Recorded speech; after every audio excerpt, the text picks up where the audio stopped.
सतनाम वाहिगुरु साहिब जीओ।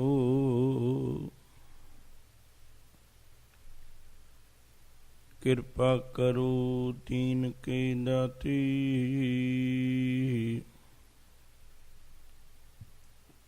मेरा गुण अवगण ना विचारो कोई। माटी का क्या थोपै स्वामी, मानस की कत एही।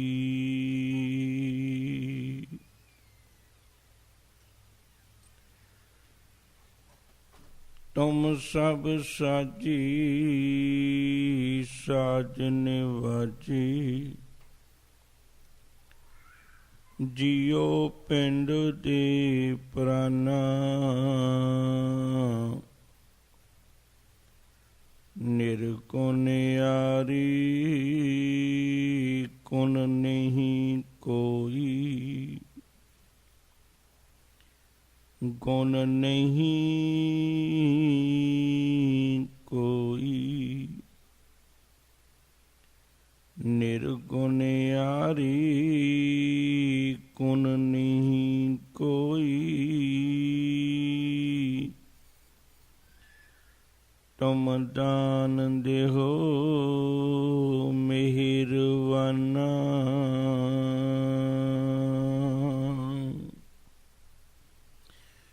निर्गुण यारी गुण नहीं कोई, तुम दान देहो मेहरबाना।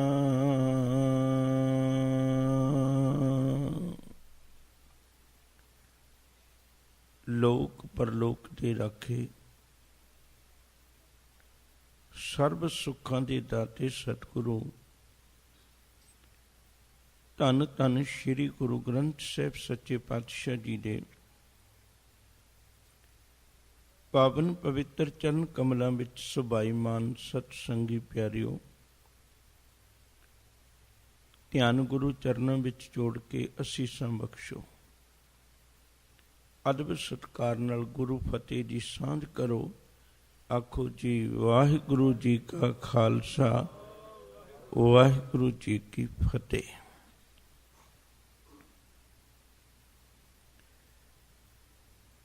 जीव जदों परमेश्वर के मिलाप लई तुरदा है, जपजी साहिब की बाणी अनुसार आउंदियां 5 अवस्थावां विचों आपां 3 विचार लईआं ने। अज चौथी अवस्था नूं विचारन की कोशिश करनी है। साहिब कृपा करे। धर्म खंड विचों निकल के ज्ञान खंड विच आया। ज्ञान खंड तो अगे रब की रहमत हुई, बख्शिश हुई, शर्म खंड तक पहुंचे। मेहनत की, दोने पक्षों तो मेहनत हुई है। कल तुहाडे नाल सांझ पाई सी, मालिक ने घड़ना प्रवान कर लिया, जीव ने कढ़वाउणा प्रवान कर लिया। एक सांझ बन गई। इस सांझ ने जिंदगी च की तब्दीलियां लियांदियां, ये विचार आपां कल रोज सांझी कीती सी। शर्म खंड की बाणी रूप तिथे घाट घड़िए बहुत अनूप, ताकियां गल्लां कथियां ना जाहे, जे को कहे पिछे पछताए। तिथे घड़िए सुरत मत मन बुद्ध, तिथे घड़िए सुरां सिद्धां की सुध। अज दी विचार आरंभ है।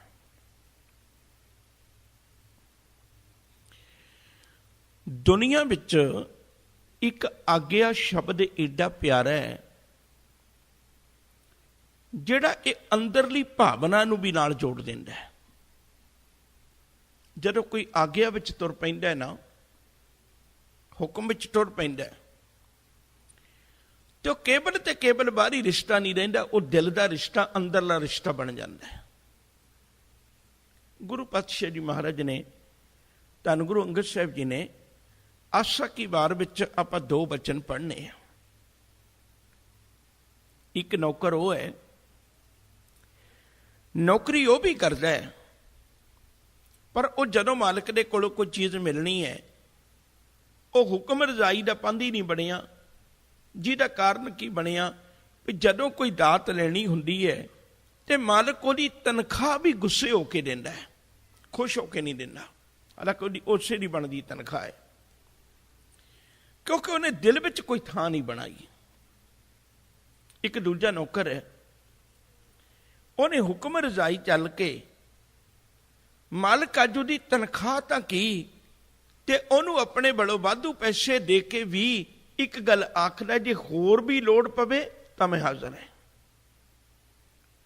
ਸਾਹਿਬ ਨੇ ਦੋਨੇ ਨੌਕਰਾਂ ਦੀਆਂ ਤਸਵੀਰਾਂ ਵਿਖਾਈਆਂ ਨੇ।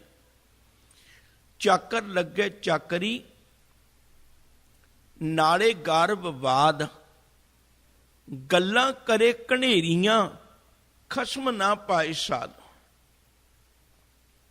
ਦੂਜੇ ਨੌਕਰ ਦੀ ਤਸਵੀਰ ਹੈ, ਚਾਕਰ ਲੱਗੇ ਚਾਕਰੀ, ਚੱਲੇ ਖਸਮੇ ਭਾਏ, ਹੁਰਮਤ ਤਿਸ ਨੂੰ ਅਗਲੀ, ਉਹ ਵਜੋਂ ਭੀ ਦੂਣਾ ਖਾਏ। ਉਹ ਦੁੱਗਣਾ ਖਾ ਸਕਦਾ ਆਪਣੇ ਮਾਲਕ ਦੇ ਕੋਲੋਂ। ਤੋਂ ਬੇਨਤੀ ਕਰਨ ਲੱਗਾ ਸਾਂ, ਜਦੋਂ ਜੀਵ ਹੁਕਮ ਰਜ਼ਾਈ ਦੇ ਤੁਰਦਿਆਂ ਤੁਰਦਿਆਂ ਇਸ ਖੰਡ ਤੱਕ ਪਹੁੰਚਿਆ, ਹੁਣ ਅੱਜ ਖੰਡ ਹੈ ਕਰਮ ਖੰਡ। ਕਰਮ ਸ਼ਬਦ ਦਾ ਅਰਥ ਹੈ ਬਖਸ਼ਿਸ਼, ਰਹਿਮਤ। ਕਰਮ ਦਾ ਅਰਥ ਕੰਮ ਨਹੀਂ ਹੈ। ਮੈਂ ਬੇਨਤੀ ਕਰਾਂ, ਇੱਥੇ ਕਰਮ ਦਾ ਅਰਥ ਕੰਮ ਨਹੀਂ ਹੈ, ਇੱਥੇ ਕਰਮ ਦਾ ਅਰਥ ਹੈ ਬਖਸ਼ਿਸ਼। ਆਪਾਂ ਥੋੜਾ ਜਿਹਾ ਪਿਛੋਕੜ ਵਿੱਚ ਫੇਰ ਚੱਲੀਏ। ਜਦੋਂ ਆਪਾਂ ਮੂਲ ਮੰਤਰ ਦਾ ਬਚਨ ਪੜ੍ਹਨੇ ਹੈ ਤਾਂ ਉਹਦੇ ਨਾਲ ਹਰ ਵਾਰੀ ਸ਼ਬਦ ਆਏਗਾ ਗੁਰਪ੍ਰਸਾਦ। ਮੰਨਿਆ ਜਾਂਦਾ ਵੀ ਪੁਰਾਤਨ ਕਿਸੇ ਬੀੜ ਵਿੱਚ ਇੱਕ ਵਾਰੀ ਸੀ ਇੱਕ ਓੰਕਾਰ ਇਕੱਲਾ। ਉਹ ਸ਼ਾਇਦ ਗਲਤੀ ਨਾਲ ਰਹਿ ਗਿਆ ਜਾਂ ਕਿਵੇਂ ਰਹਿ ਗਿਆ, ਪੁਰਾਣੀਆਂ ਬੀੜਾਂ ਵਿੱਚ ਸੀ, ਅਜੋਕੇ ਸਮੇਂ 'ਚ ਨਹੀਂ ਹੈ। ਅੱਜ ਜਿੱਥੇ ਵੀ ਇੱਕ ਓੰਕਾਰ ਸ਼ਬਦ ਆਏਗਾ, ਉਹ ਭਾਵੇਂ ਵੱਡੇ ਰੂਪ 'ਚ ਆਵੇ, ਭਾਵੇਂ ਸੰਖੇਪ ਰੂਪ 'ਚ ਆਵੇ, ਨਾਲ ਸਤਿਗੁਰ ਪ੍ਰਸਾਦ ਜ਼ਰੂਰ ਆਏਗਾ। ਸੱਜਣਾ, ਜੇ ਰੱਬ ਨੂੰ ਮਿਲਣਾ ਚਾਹੁੰਦਾ ਹੈ ਤੇ ਗੁਰੂ ਦੀ ਕਿਰਪਾ ਦਾ ਪਾਤਰ ਬਣਨਾ ਪਵੇਗਾ। ਹੁਣ ਉਹ ਜਿਹੜੀ ਰੱਬੀ ਬਖਸ਼ਿਸ਼ ਸੀ ਨਾ, ਉਹ ਵਾਰ-ਵਾਰ ਗੁਰੂ ਉਹਨੂੰ ਨਦਰ ਰਾਹੀਂ ਦੁਹਰਾਉਂਦਾ ਰਿਹਾ। ਵਾਰ-ਵਾਰ ਉਹਨੂੰ ਨਦਰ ਰਾਹੀਂ ਦੁਹਰਾਇਆ, ਕਈ ਵਾਰੀ ਦੁਹਰਾਇਆ। ਜਿਵੇਂ 1-2 ਵਾਰੀ ਦਾ ਤੁਹਾਡੇ ਨਾਲ ਖਿਆਲ ਸਾਂਝਾ ਕਰਨਾ। ਵੈਸੇ ਜਪਜੀ ਸਾਹਿਬ 'ਚ 6 ਵਾਰੀ ਨਦਰ ਦਾ ਜ਼ਿਕਰ ਆਉਂਦਾ ਹੈ। ਕਰਮੀ ਆਵੇ ਕੱਪੜਾ, ਨਦਰੀ ਮੁਖ ਦੁਆਰ। ਫਿਰ ਇੱਕ ਜ਼ਿਕਰ ਆਉਂਦਾ, ਜੇ ਜੁਗ ਚਾਰੇ ਆਰਜਾ ਹੋਰ ਤਸੂਣੀ ਹੋਏ, ਨਵਾਂ ਖੰਡਾ ਵੀ ਜਾਣੀਏ, ਨਾਲ ਚੱਲੇ ਸਭ ਕੋਈ, ਚੰਗਾ ਨਾਉ ਰਖਾਇ ਕੈ, ਜਸ ਕੀਰਤ ਜਗ ਲੈ, ਜੇ ਤਿਸ ਨਦਰ ਨਾ ਆਵਈ ਤਾਂ ਬਾਤ ਨਾ ਪੁੱਛ ਸਕੇ। ਜੇ ਨਦਰ ਦਾ ਭਾਗੀ ਬਣਨਾ ਹੈ, ਮਾਲਕ ਦੇ ਚਰਨਾਂ ਵਿੱਚ ਜੁੜਨਾ ਹੈ, ਤਾਂ ਸਾਹਿਬ ਆਖਦੇ ਨੇ, ਕਹਿਣ ਲੱਗੇ ਫਿਰ ਬਖਸ਼ਿਸ਼ ਲੈ ਕੇ ਚੱਲਣਾ ਪਵੇਗਾ। ਹੁਣ ਬਖਸ਼ਿਸ਼ ਹੋ ਗਈ, ਇੱਕ ਰਹਿਮਤ ਹੋ ਗਈ। ਇੱਕ ਪਲ ਫਿਰ ਰੁਕਣਾ ਇੱਥੇ। ਕਈ ਵਾਰੀ ਬੰਦੇ ਦੇ ਮਨ 'ਚ ਖਿਆਲ ਆ ਜਾਂਦਾ ਹੈ ਵੀ ਜੇ ਬਖਸ਼ਿਸ਼ ਹੁਣ ਸ਼ੁਰੂ ਹੋਈ ਹੈ ਤਾਂ ਜਿਹੜੇ ਪਿਛਲੇ ਖੰਡ ਨੇ ਉਹ ਕਿਵੇਂ ਲੰਘੇ ਨੇ। ਬਖਸ਼ਿਸ਼ ਦੇ 2 ਪੱਖ ਨੇ, ਦੋਵੇਂ ਤੁਹਾਡੇ ਨਾਲ ਸਾਂਝੇ ਕਰਾਂ। ਪਹਿਲਾ ਇੱਕ ਬਖਸ਼ਿਸ਼ ਦਾ ਪੱਖ ਹੈ, ਜਦੋਂ ਇਹ ਕੰਮ ਤਾਂ ਕਰਦਾ ਸੀ, ਰਹਿਮਤ ਮਾਲਕ ਦੀ ਹੁੰਦੀ ਸੀ, ਪਰ ਉਸ ਬਖਸ਼ਿਸ਼ ਨੂੰ ਕਈ ਵਾਰੀ ਗਲਤ ਵਰਤ ਲੈਂਦਾ ਸੀ। ਬਖਸ਼ਿਸ਼ ਤਾਂ ਸੀ, ਪਰ ਹਲੇ ਤੱਕ ਇਹਨੂੰ ਉਸ ਗੱਲ ਦਾ ਪਤਾ ਨਹੀਂ ਸੀ। ਹੁਣ ਇੱਕ ਬਖਸ਼ਿਸ਼ ਦਾ ਬਦਲਵਾਂ ਰੂਪ ਹੈ। ਪਹਿਲਾਂ ਬਖਸ਼ਿਸ਼ ਸੀ, ਦੇਖੋ ਇੱਕ ਛੋਟੀ ਜਿਹੀ ਉਦਾਹਰਨ ਦੇ ਦਿਆਂ। ਕਿਸੇ ਦੇ ਕੋਲ ਭਾਂਡਾ ਜ਼ਹਿਰ ਵਾਲਾ ਹੋਵੇ, ਉਹਦੇ ਵਿੱਚ ਅੰਮ੍ਰਿਤ ਵੀ ਪਾ ਲਈਏ ਤੇ ਉਹਨੇ ਜ਼ਹਿਰ ਬਣ ਜਾਣਾ ਹੈ। ਜੇ ਭਾਂਡਾ ਪਵਿੱਤਰ ਹੋਵੇ, ਮੁੜ ਕੇ ਅੰਮ੍ਰਿਤ ਪਾਈਏ ਤੇ ਉਹਨੇ ਅੰਮ੍ਰਿਤ ਹੀ ਰਹਿਣਾ ਹੈ, ਕਿਉਂਕਿ ਉਹਦਾ ਭਾਂਡਾ ਸਾਫ਼ ਕਰ ਦਿੱਤਾ। ਜਦੋਂ ਇਹ ਪਹਿਲਾਂ ਇਹਦੇ ਕੋਲ ਬਖਸ਼ਿਸ਼ ਸੀ, ਬਖਸ਼ਿਸ਼ ਤੇ ਪਹਿਲਾਂ ਸੀ, ਕੰਮ ਕਰਦਾ ਆ ਰਿਹਾ ਹੈ, ਪਰ ਉਸ ਬਖਸ਼ਿਸ਼ ਨੂੰ ਇਹ ਜ਼ਹਿਰ ਬਣਾ ਲੈਂਦਾ ਸੀ। ਜਦੋਂ ਇਹ ਉਸ ਬਖਸ਼ਿਸ਼ ਨੂੰ ਇਹ ਸੋਚ ਲੈਂਦਾ ਸੀ ਭਈ ਆਹ ਕੁਝ ਮੇਰੇ ਕਰਕੇ ਹੋਇਆ ਹੈ। ਦੇਖੋ ਅੱਜ ਅਣਗਿਣਤ ਵਾਰੀ ਆਪਾਂ ਦੇਖਦੇ ਹਾਂ, ਕੋਈ ਕਥਾ ਕਰਨ ਵਾਲਾ ਇਹ ਦਾਵਾ ਬੰਨ ਲੈਂਦਾ ਹੈ ਭਈ ਸ਼ਾਇਦ ਮੇਰੇ ਕਰਕੇ ਕਥਾ ਹੁੰਦੀ ਹੈ। ਕੀਰਤਨ ਕਰਨ ਵਾਲਾ ਦਾਵਾ ਬੰਨ ਲੈਂਦਾ ਪਾਠ ਕਰਨ ਵਾਲਾ ਦਾਵਾ ਬੰਨ ਲੈਂਦਾ, ਪ੍ਰਬੰਧਕ ਵੀਰ ਦਾਵਾ ਬੰਨ ਲੈਂਦੇ ਨੇ, ਸ਼ਾਇਦ ਮੈਂ ਨਾ ਆਵਾਂ ਤੇ ਸ਼ਾਇਦ ਇਹ ਕੰਮ ਨਾ ਚੱਲੇ। ਮਨੁੱਖ ਨੂੰ ਇਸ ਗੱਲ ਦਾ ਅਹਿਸਾਸ ਨਹੀਂ ਨਾ ਵੀ ਜਿਹੜਾ ਸਮੁੱਚੀ ਕਾਇਨਾਤ ਨੂੰ ਚਲਾ ਰਿਹਾ ਹੈ ਤੇ ਉਹਦਾ ਕੰਮ ਕਿਸੇ ਮਨੁੱਖ ਦੇ ਅਧੀਨ ਥੋੜਾ ਹੋ ਸਕਦਾ ਹੈ। ਉਹਦਾ ਕੰਮ ਤੇ ਉਹਨੇ ਆਪ ਰਹਿਮਤ ਕਰਨੀ ਹੈ। ਤਾਂ ਬੇਨਤੀ ਕਰਾਂ, ਇੱਥੇ ਆ ਕੇ ਬਖਸ਼ਿਸ਼ ਦਾ ਇੱਕ ਦੂਜਾ ਰੂਪ ਸਾਡੇ ਸਾਹਮਣੇ ਆਇਆ। ਉਹ ਕੀ, ਮੈਂ ਅੱਗੇ ਜਾ ਕੇ ਜੇ ਹੋਰ ਖੋਲਣਾ ਤੁਹਾਡੇ ਨਾਲ, ਉਹ ਕੀ, ਹੁਣ ਅੱਗੇ ਕਹਿੰਦਾ ਸੀ ਵੀ ਮੈਂ ਇੰਨੀ ਬਾਣੀ ਪੜ੍ਹਦਾ, ਹੁਣ ਬਦਲ ਗਿਆ। ਹੁਣ ਇਹ ਨਹੀਂ ਕਹਿੰਦਾ, ਹੁਣ ਇਹ ਕਹਿੰਦਾ ਮਾਲਕ ਜੀ ਸਾਧ ਸੰਗ ਜੋ ਤੁਮੇ ਮਿਲਾਇਓ ਤਉ ਸੁਣੀ ਤੁਮਾਰੀ ਬਾਣੀ, ਅਨੰਦ ਪਿਆ ਪੇਖਤਗੀ ਨਾਨਕ ਪ੍ਰਤਾਪ ਪੁਰਖ ਨਿਰਬਾਣੀ। ਅੱਗੇ ਮਨ ਵਿੱਚ ਇਹ ਖਿਆਲ ਆਉਂਦਾ ਸੀ ਵੀ ਮੈਂ ਸੰਗਤ ਵਿੱਚ ਆਉਣਾ, ਹੁਣ ਨਹੀਂ ਖਿਆਲ ਆਉਂਦਾ। ਅੱਗੇ ਖਿਆਲ ਆਉਂਦਾ ਸੀ ਵੀ ਮੈਂ ਸੇਵਾ ਕਰਦਾ, ਹੁਣ ਖਿਆਲ ਨਹੀਂ ਆਉਂਦਾ। ਹੁਣ ਤੇ ਚਰਨਾਂ ਵਿੱਚ ਜੁੜ ਜੁੜ ਕੇ ਬੇਨਤੀਆਂ ਕਰਦਾ, ਨਹੀਂ ਮੇਰੇ ਮਾਲਕ ਮੁਕਤ ਭੁਗਤ ਜੁਗਤ ਤੇਰੀ ਸੇਵਾ ਜਿਸ ਤੂੰ ਆਪ ਕਰਾਹੇ।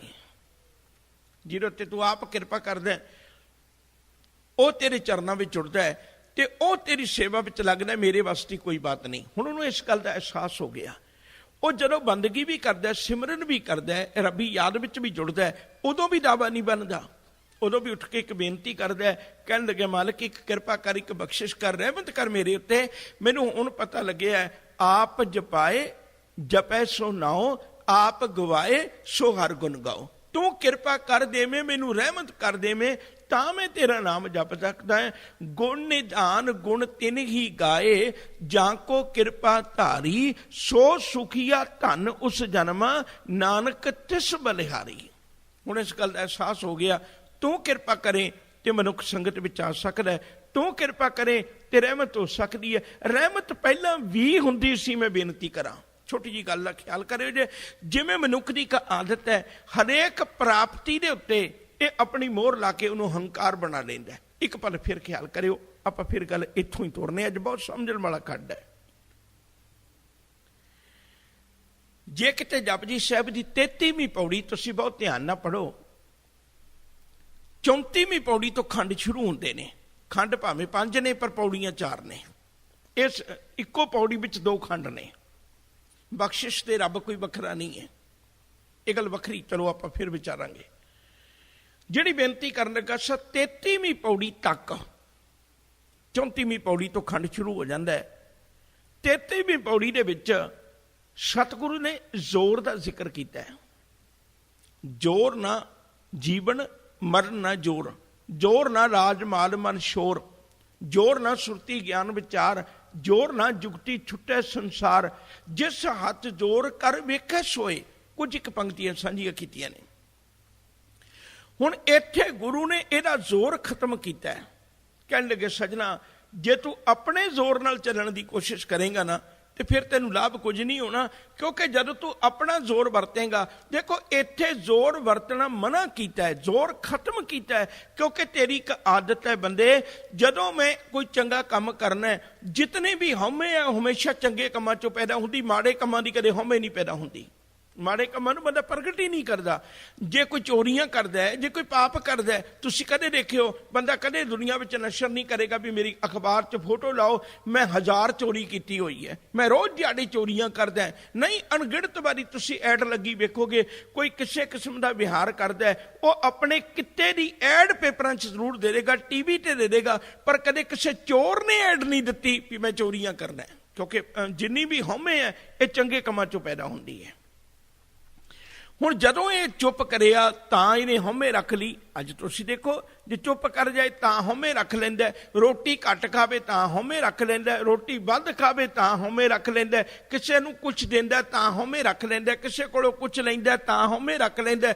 ਗਿਆਨ ਹੈ ਤਦ ਵੀ ਹਉਮੈ ਰੱਖ ਲੈਂਦਾ, ਗਿਆਨ ਨਹੀਂ ਹੈ ਭੋਲਾਪਣ ਹੈ ਤਦ ਵੀ ਹਉਮੈ ਰੱਖ ਲੈਂਦਾ, ਪੈਰਾਂ ਵਿੱਚ ਜੁੱਤੀ ਪਾ ਲੇ ਤਦ ਵੀ ਹਉਮੈ ਹੈ, ਨਹੀਂ ਤਿਆਗ ਦਿੱਤੀ ਤਦ ਵੀ ਹਉਮੈ ਹੈ।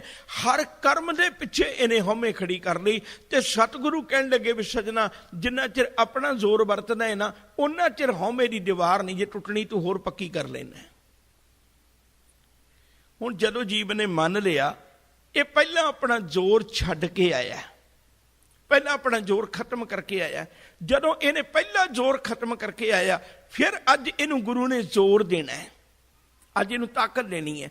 ਹੁਣ ਪਹਿਲੀ ਤਾਕਤ ਤੇ ਹੁਣ ਦੀ ਤਾਕਤ ਵਿੱਚ ਕੀ ਅੰਤਰ ਹੈ? ਜਿਹੜੀ ਹੁਣ ਮਿਲਣੀ ਹੈ ਨਾ ਤਾਕਤ, ਕਰਮ ਖੰਡ ਕੀ ਬਾਣੀ ਜ਼ੋਰ, ਜਿਹੜੀ ਹੁਣ ਤਾਕਤ ਮਿਲਣੀ ਹੈ ਨਾ, ਉਹ ਤਾਕਤ ਵਿੱਚ ਖੂਬੀ ਇਹ ਹੈ ਵੀ ਉਸ ਤਾਕਤ ਨੂੰ ਇਹ ਕਦੇ ਗਲਤ ਨਹੀਂ ਵਰਤਦਾ, ਉਸ ਤਾਕਤ ਨੂੰ ਕਦੇ ਗਲਤ ਨਹੀਂ ਵਰਤਦਾ। ਇੱਕ ਵਾਰੀ ਫਿਰ ਉਦਾਹਰਨ ਦਿਆ, ਕਿਉਂਕਿ ਅਸੀਂ ਤੇ ਦੁਨਿਆਵੀ ਪੱਖ ਦੀਆਂ ਉਦਾਹਰਨਾਂ ਸੋਚ ਕੇ ਇਹਨੂੰ ਵਿਚਾਰ ਸਕਦੇ ਹਾਂ। ਅਸੀਂ ਦੁਨਿਆਵੀ ਪੱਧਰ ਤੇ ਜਿਉਣ ਵਾਲੇ ਹਾਂ।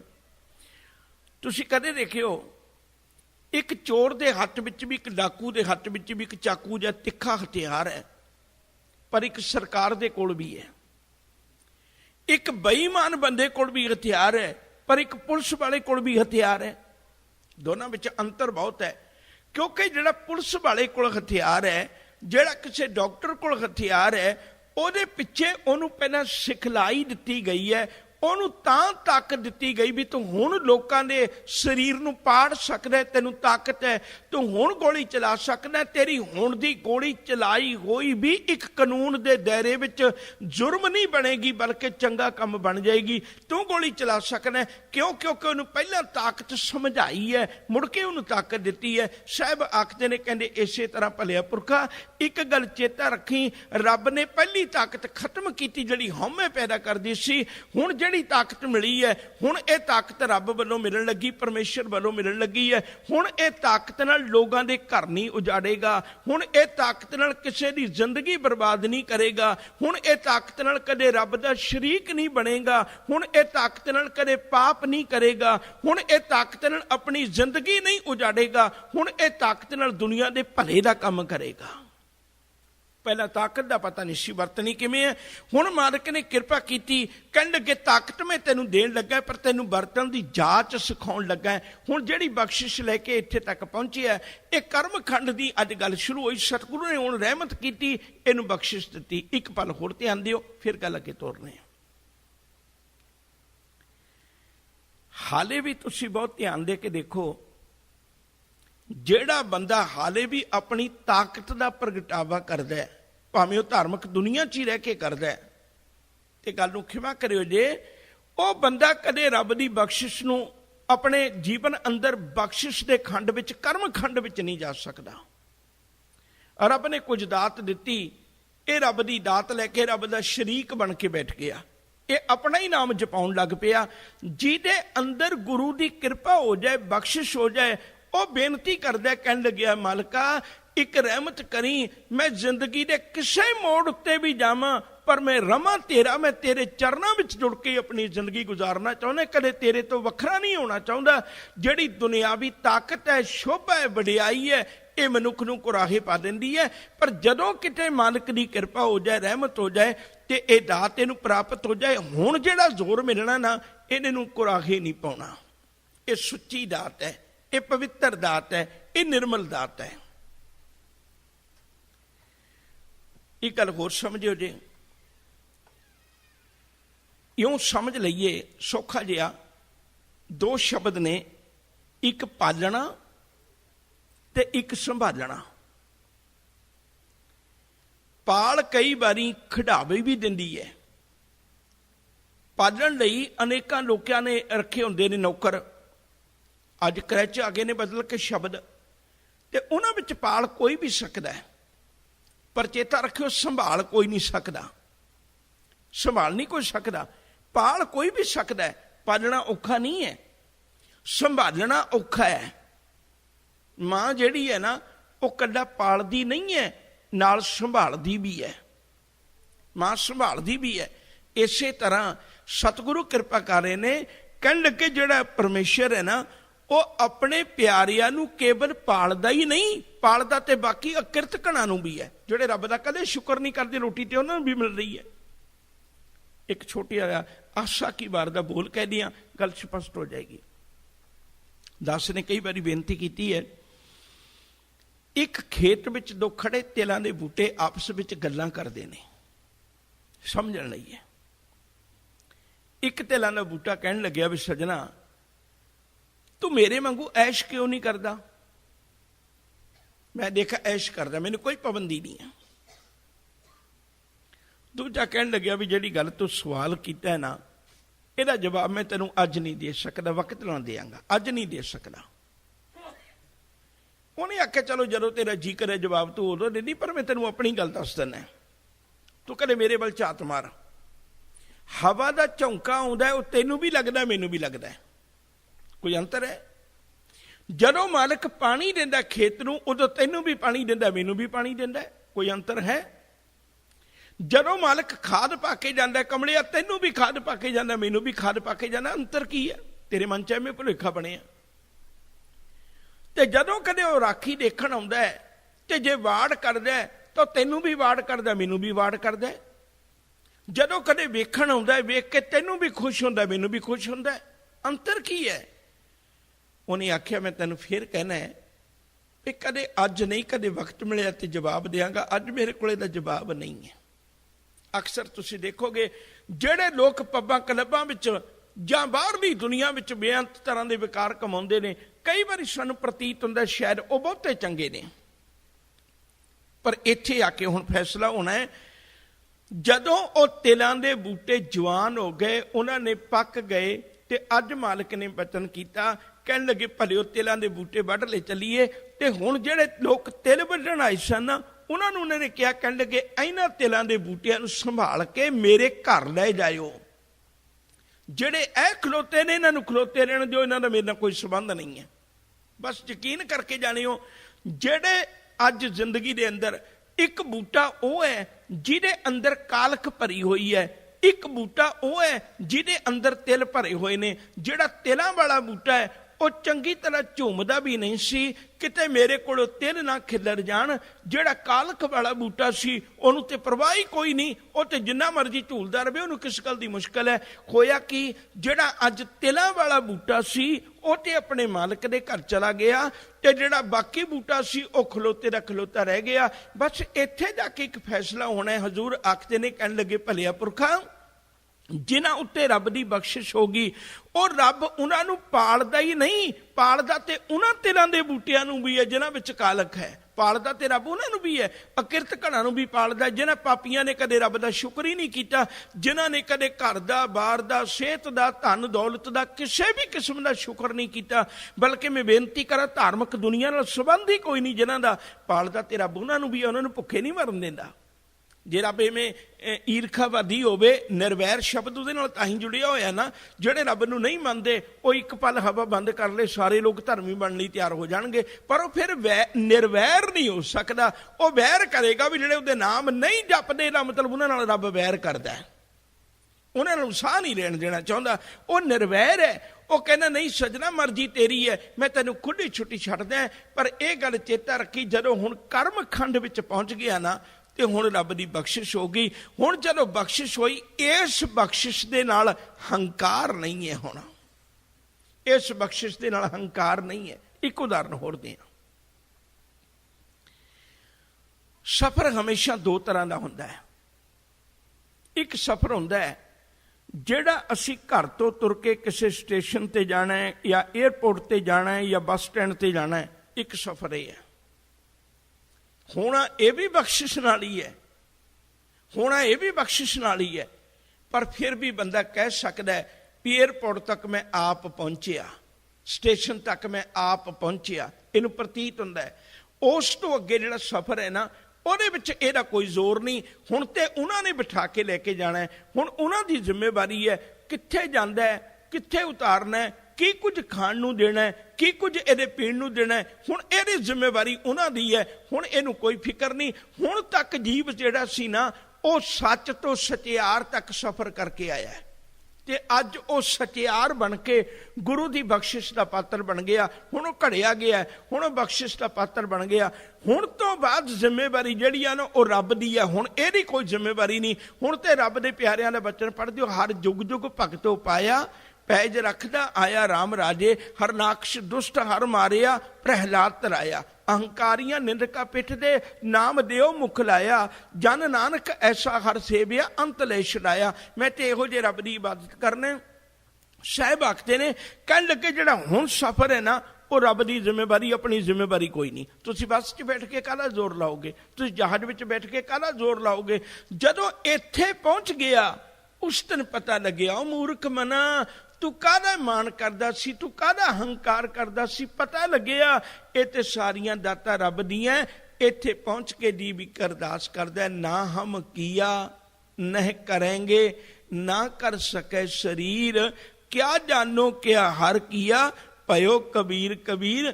ਕਹਿਣ ਲੱਗੇ ਦੁਨੀਆ ਦੀ ਜ਼ੁਬਾਨ ਤੇ ਮੇਰਾ ਨਾਂ ਆ ਗਿਆ ਕਬੀਰ ਦਾ, ਇਹ ਤੇ ਰੱਬ ਹੀ ਜਾਣੇ ਉਹਨੇ ਕੀ ਕਰ ਦਿੱਤਾ। ਮੇਰੇ ਕੋਲੋਂ ਤਨ ਪਾ ਕੇ ਕੰਮ ਨਹੀਂ ਸੀ ਹੋਣਾ। ਜੇ ਮੈਂ ਅੱਜ ਕਬੀਰ ਦੀ ਚਰਚਾ ਕਰਵਾਉਣੀ ਚਾਹੁੰਦਾ ਤੇ ਦੁਨੀਆ ਵਿੱਚ ਕਬੀਰ ਦੀ ਚਰਚਾ ਨਹੀਂ ਸੀ ਹੋ ਸਕਦੀ। ਇਹ ਤੇ ਮਾਲਕ ਪਤਾ ਨਹੀਂ ਤੂੰ ਕਿਵੇਂ ਆਪਣੇ ਕੋਲ ਬੁਲਾ ਕੇ ਮੇਰੇ ਕੋਲ ਰੱਬ ਦੀ ਬੰਦਗੀ ਕਰਵਾ ਲਈ। ਉਦੋਂ ਆਪਣਾ ਜ਼ੋਰ ਖਤਮ ਹੋ ਗਿਆ, ਹੁਣ ਰੱਬ ਦੇ ਜ਼ੋਰ ਤੇ ਹੈ। ਕਿਸ ਕੀ ਧੜਾ ਕੀਆ ਮਿੱਤਰ ਸੁਤ ਨਾਲ ਭਾਈ, ਕਿਸ ਕੀ ਧੜਾ ਕੀਆ ਕੁੜਮ ਸਕੈ ਨਾਲ ਜੁਆਈ, ਕਿਸ ਕੀ ਧੜਾ ਕੀਆ ਸਿਕਦਾਰ ਚੌਧਰੀ ਨਾਲ ਆਪਣੇ ਸੁਆਈ, ਹਮਰਾ ਧੜਾ ਹਰ ਰਿਹਾ ਸਮਾਈ। ਕਹਿਣ ਲੱਗੇ ਕੋਈ ਰਿਸ਼ਤੇਦਾਰਾਂ ਕਰਕੇ ਵੱਡਾ ਬਣ ਗਿਆ, ਕਿਸੇ ਨੂੰ ਜ਼ੋਰ ਹੈ, ਕਿਸੇ ਨੂੰ ਤਾਣ ਹੈ, ਕਿਸੇ ਨੂੰ ਮਾਣ ਹੈ ਦੁਨੀਆ ਦੇ ਅੰਦਰ ਆਪਣੇ ਭੈਣ ਭਰਾਵਾਂ ਦਾ, ਕਿਸੇ ਨੂੰ ਮਾਣ ਹੈ ਧਨ ਦੌਲਤ ਦਾ, ਕਿਸੇ ਨੂੰ ਮਾਣ ਹੈ ਆਪਣੇ ਧੀਆਂ ਪੁੱਤਰਾਂ ਦਾ। ਪਰ ਮਾਲਕਾ ਮੈਨੂੰ ਤੇ ਕੇਵਲ ਇੱਕ ਤੇਰਾ ਮਾਣ ਹੈ, ਇੱਕ ਤੇਰਾ ਭਰੋਸਾ, ਤੇਰੇ ਤੋਂ ਬਿਨਾਂ ਹੋਰ ਕੋਈ ਜ਼ੋਰ ਨਹੀਂ ਹੈ ਮੇਰੇ ਕੋਲ। ਇੱਥੇ ਪਹੁੰਚ ਕੇ ਦੁਨੀਆ ਦੇ ਜ਼ੋਰ ਖਤਮ ਹੋ ਗਏ, ਮਾਲਕ ਦੀ ਬਖਸ਼ਿਸ਼ ਨਾਲ ਤੁਰ ਪਈ ਤੇ ਮਾਲਕ ਦੀ ਰਹਿਮਤ ਕੋਲ ਹੈ। ਹੁਣ ਕੇਵਲ ਤੇ ਕੇਵਲ ਕੋਲ ਰਹਿਮਤ ਹੈ, ਬਾਕੀ ਹੋਰ ਕੁਛ ਨਹੀਂ ਹੈ। ਆਪਣਾ ਜ਼ੋਰ ਹੀ ਖਤਮ ਹੋ ਗਿਆ, ਰੱਬ ਦੀ ਰਹਿਮਤ ਨਾਲ ਲੈ ਕੇ ਤੁਰਿਆ ਹੋਇਆ। ਇੱਕ ਉਦਾਹਰਨ ਹੋਰ ਦੇ ਦਿਆਂ, ਫਿਰ ਗੱਲ ਅੱਗੇ ਤੁਰਨੇ।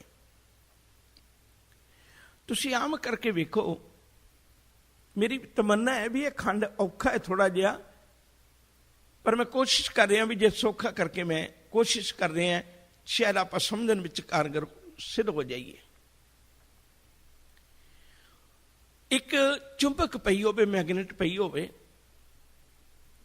ਤੇ ਕੁਝ ਇੱਕ ਲੋਹਾ ਬੜੀ ਦੂਰ ਪਿਆ ਹੋਵੇ, ਕਿਸੇ ਤਰ੍ਹਾਂ ਬਖਸ਼ਿਸ਼ ਹੋ ਜਾਏ, ਠੋਕਰ ਵੱਜ ਜਾਏ ਤੇ ਉਹ ਲੋਹਾ ਥੋੜਾ ਜਿਹਾ ਮੈਗਨੇਟ ਦੇ ਨੇੜੇ ਹੋ ਜਾਏ। ਯਾਦ ਰੱਖਿਓ ਜੇ ਜਦੋਂ ਉਹ ਮੈਗਨੇਟ ਦੇ ਨੇੜੇ ਹੋ ਗਿਆ, ਉਹਦੇ ਦਾਇਰੇ ਵਿੱਚ ਆ ਗਿਆ, ਹੁਣ ਉਹਨੂੰ ਕੁਛ ਕਰਨ ਦੀ ਲੋੜ ਨਹੀਂ। ਹੁਣ ਤੇ ਉਹਨੇ ਖਿੱਚ ਕੇ ਆਪਣੇ ਨਾਲ ਜੋੜ ਕੇ ਰੱਖ ਲੈਣਾ, ਹੁਣ ਉਹਨੇ ਖਿੱਚ ਕੇ ਆਪਣੇ ਨਾਲ ਜੋੜ ਲੈਣਾ। ਹੁਣ ਤੱਕ ਜਿਹੜੀ ਮਿਹਨਤ ਸੀ ਨਾ ਧਰਮ ਖੰਡ ਦੀ, ਗਿਆਨ ਖੰਡ ਦੀ, ਤੇ ਹੁਣ ਤੱਕ ਜਿਹੜੀ ਮਿਹਨਤ ਸੀ ਇਹਦੀ ਸ਼ਰਮ ਖੰਡ ਦੀ, ਹੁਣ ਤੱਕ ਹੋ ਚੁੱਕੀ ਹੋਈ ਹੈ। ਹੁਣ ਤੇ ਇਹ ਉਸ ਘੇਰੇ ਵਿੱਚ ਆ ਗਿਆ, ਮਾਲਕ ਨੇ ਖਿੱਚ ਕੇ ਆਪੇ ਹੀ ਆਪਣੇ ਕੋਲ ਕਰ ਲਿਆ, ਆਪਣੇ ਨਾਲ ਮਿਲਾ ਲਿਆ। ਹੁਣ ਤੇ ਨਿਰੋਲ ਉਹਦੀ ਬਖਸ਼ਿਸ਼ ਹੈ, ਹੁਣ ਆਪਣਾ ਕੁਝ ਵੀ ਨਹੀਂ, ਆਪਣਾ ਜ਼ੋਰ ਤਾਣ ਕੁਝ ਵੀ ਨਹੀਂ ਹੈ। ਸ਼ੁਰੂਆਤ ਕਰੀਏ, ਕਿਉਂਕਿ ਵਿੱਚੋਂ ਬਹੁਤ ਕੁਝ ਅੱਜ ਸਾਨੂੰ ਵਿਚਾਰਨਾ ਪੈਣਾ ਹੈ। ਕਰਮ ਖੰਡ ਕੀ ਬਾਣੀ ਜ਼ੋਰ। ਇੱਕ ਵਾਰੀ ਫਿਰ ਬੇਨਤੀ ਕਰਾਂ, ਥੋੜਾ ਜਿਹਾ ਇਸ ਗੱਲ ਵੱਲ ਜ਼ਰੂਰ ਧਿਆਨ ਦਿਓ ਜੇ। ਕਰਮ ਦਾ ਅਰਥ ਬਖਸ਼ਿਸ਼ ਹੈ, ਕਰਮ ਦਾ ਅਰਥ ਰਹਿਮਤ ਹੈ, ਕਰਮ ਦਾ ਅਰਥ ਕੰਮ ਵੀ ਹੁੰਦਾ ਹੈ, ਕੰਮ ਵੀ ਹੁੰਦਾ ਹੈ, ਇਸ ਗੱਲ 'ਚ ਕੋਈ ਦੋ ਰਾਮਾ ਨਹੀਂ। ਪਰ ਇੱਥੇ ਕਰਮ ਦਾ ਅਰਥ ਬਖਸ਼ਿਸ਼ ਹੈ। ਇੱਕ ਪਲ ਮੈਂ ਹੋਰ ਥੋੜਾ ਜਿਹਾ ਇੱਕ ਉਦਾਹਰਨ ਹੋਰ ਦੇਣੀ ਚਾਹੁੰਦਾ ਤਾਂ ਕਿ ਥੋੜੀ ਗੱਲ ਸਮਝ ਲੱਗ ਜਾਏ। ਜ਼ਿੰਦਗੀ ਕੁਰਾਹੇ ਕਿਵੇਂ ਪੈਂਦੀ ਹੈ। ਕਰਮ ਦਿੱਤਾ ਰੱਬ ਨੇ, ਕਰਮ ਵਿੱਚੋਂ ਕਰਮ ਬਣਨਾ ਹੈ,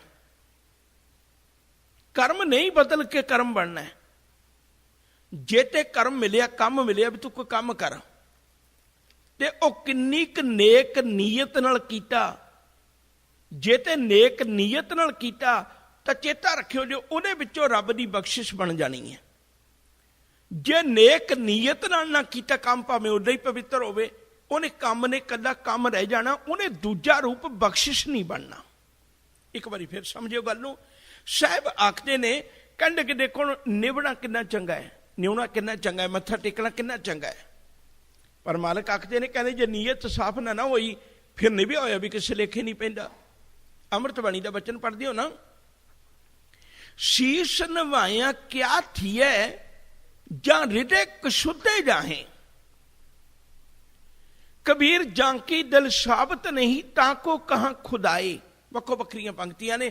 ਜੇ ਨੀਅਤ ਸਾਫ਼ ਨਹੀਂ ਨਾ ਤੇ ਕੰਮ ਭਾਵੇਂ ਜਿੱਡਾ ਮਰਜ਼ੀ ਵੀ ਚੰਗਾ ਹੋਵੇ, ਉਹਨੇ ਵੀ ਕੰਮ ਨੇ ਕੇਵਲ ਕੰਮ ਰਹਿ ਜਾਣਾ, ਕੰਮ ਨੇ ਬਦਲ ਕੇ ਬਖਸ਼ਿਸ਼ ਨਹੀਂ ਬਣਨਾ। ਕਰਮ ਦੇ ਅਰਥ ਦੋ ਨੇ, ਇੱਕ ਕੰਮ ਤੇ ਇੱਕ ਬਖਸ਼ਿਸ਼। ਜਿਸ ਦਿਨ ਕਰਮ ਤੋਂ ਇਹ ਕੰਮ ਤੋਂ ਬਦਲ ਕੇ ਬਖਸ਼ਿਸ਼ ਬਣਨਾ ਹੈ, ਪਰ ਇਹ ਉਸ ਦਿਨ ਬਣਨਾ ਹੈ जिस दिन मन की नेक नीयत भी होगी, नाल नीयत भी चंगी होगी, काम भी चंगा है तो मनशा भी चंगी है, भावना भी चंगी है। जे काम चंगा है पर भावना माड़ी है, फिर यह काम नेपरे नहीं चढ़ना। सतगुरु जी ने अमृत बाणी विच जिक्र किया, मालक आखते ने, कहन लगे दुनिया के अंदर एक नियम है, धरत राजू तोलीए निवे सुगौरा होए। पर यह भी गल चेता रखी, अपराधी दूना निवे ज्यों हंता मिरगाहे, शीश नवाया क्या थी है जा हृदय कशोदे जाहे। निभदा ते वह भी है जिहड़ा मिरगा नूं मारन लगदा है, जिहड़ा शिकार करन लगदा है। वो जदों बंदूक अपने कंधे नाल ला के नीवा होके उहदे नाल निशाना बन्नदा है ना, कहण लगे वेखण नूं झुकिया होया तैनूं यह भी लगेगा, पर इहदे नाल धोखा ना खा जी मना। यह निभ के लोकां दी जिंदगी उजाड़दा है। यह भी निमरता किसी काम की नहीं जिहड़ी लोकां दा घर उजाड़े। कहण लगे दूजा पक्ष यह जिहड़ी जीवां दी हत्या करे, ते दूजा पक्ष यह भी है निउदा वह भी उन्ना ही है, ते जिहड़ा मालक दे चरनां विच आके सच्चे दिलों निभदा है। फर्क सिर्फ इन्ना है, तेरी मनशा कित्थे खलोती है। हुण गल शुरू करिए। पहला मनशा पवित्र कीती है, क्योंकि मनशा बननी है मन दे नाल। सतगुरु ने पहला मन घड़ दिता। मनशा बननी है सुरत दे नाल, ते सतगुरु ने पहले सुरत घड़ दी। मनशा बननी है अंदर भावना दे नाल, सतगुरु जी ने पहले चारे चीज़ां घड़ दित्तियां। तिथे घड़ी है सुरत, मत, मन, बुद्ध। हुण काम पवित्र हो गया। हुण साफ होके जदों काम करन लगे आ, नेक नीयत नाल जदों काम करन लगे पे आ, उदों दी बख्शिश रब दी नाल रलण लग पई। हुण रब दी रहमत नाल लगन लग पई। एक पंक्ति होर कमां, हजे मन की भावना भी आप चंगी तरह समझ लीए। जिथे गल अपने जोर दी सी, उत्थे पिछे भी जिक्र कर चुका होया वां। एक तू जीबो लाखो है, लाखो है लख 20 लख लाख गेड़ा आखियां, एक नाम जगदीश, ए तरह पच पवड़ियां चढ़ियां हुए 21। सुन गल्लां आकाश की कीटा आई रीस, नानक नदरी पाई है, सिमरन करना किटा पवित्र कर्म है। पर साहब आखते ने, कहन लगे जे रब दी नजर ना होई फिर ये दात नहीं मिलनी। केवल तेरी जुबान हिलेगी, केवल तेरा जुबान शब्द बोलेगी, केवल तेरा शरीर हरकत करेगा, पर मालक दी बरकत नाल नहीं होवेगी, क्योंकि मनशा माड़ी है, मनशा अंदर चंगी नहीं है। साहब ने कृपा की, बचन बख्शिश किया, नानक नदरी पाई है कूड़ी कूड़े ठीस। नहीं तो झूठे दी झूठी गप है जे बख्शिश तो सखना रह गया।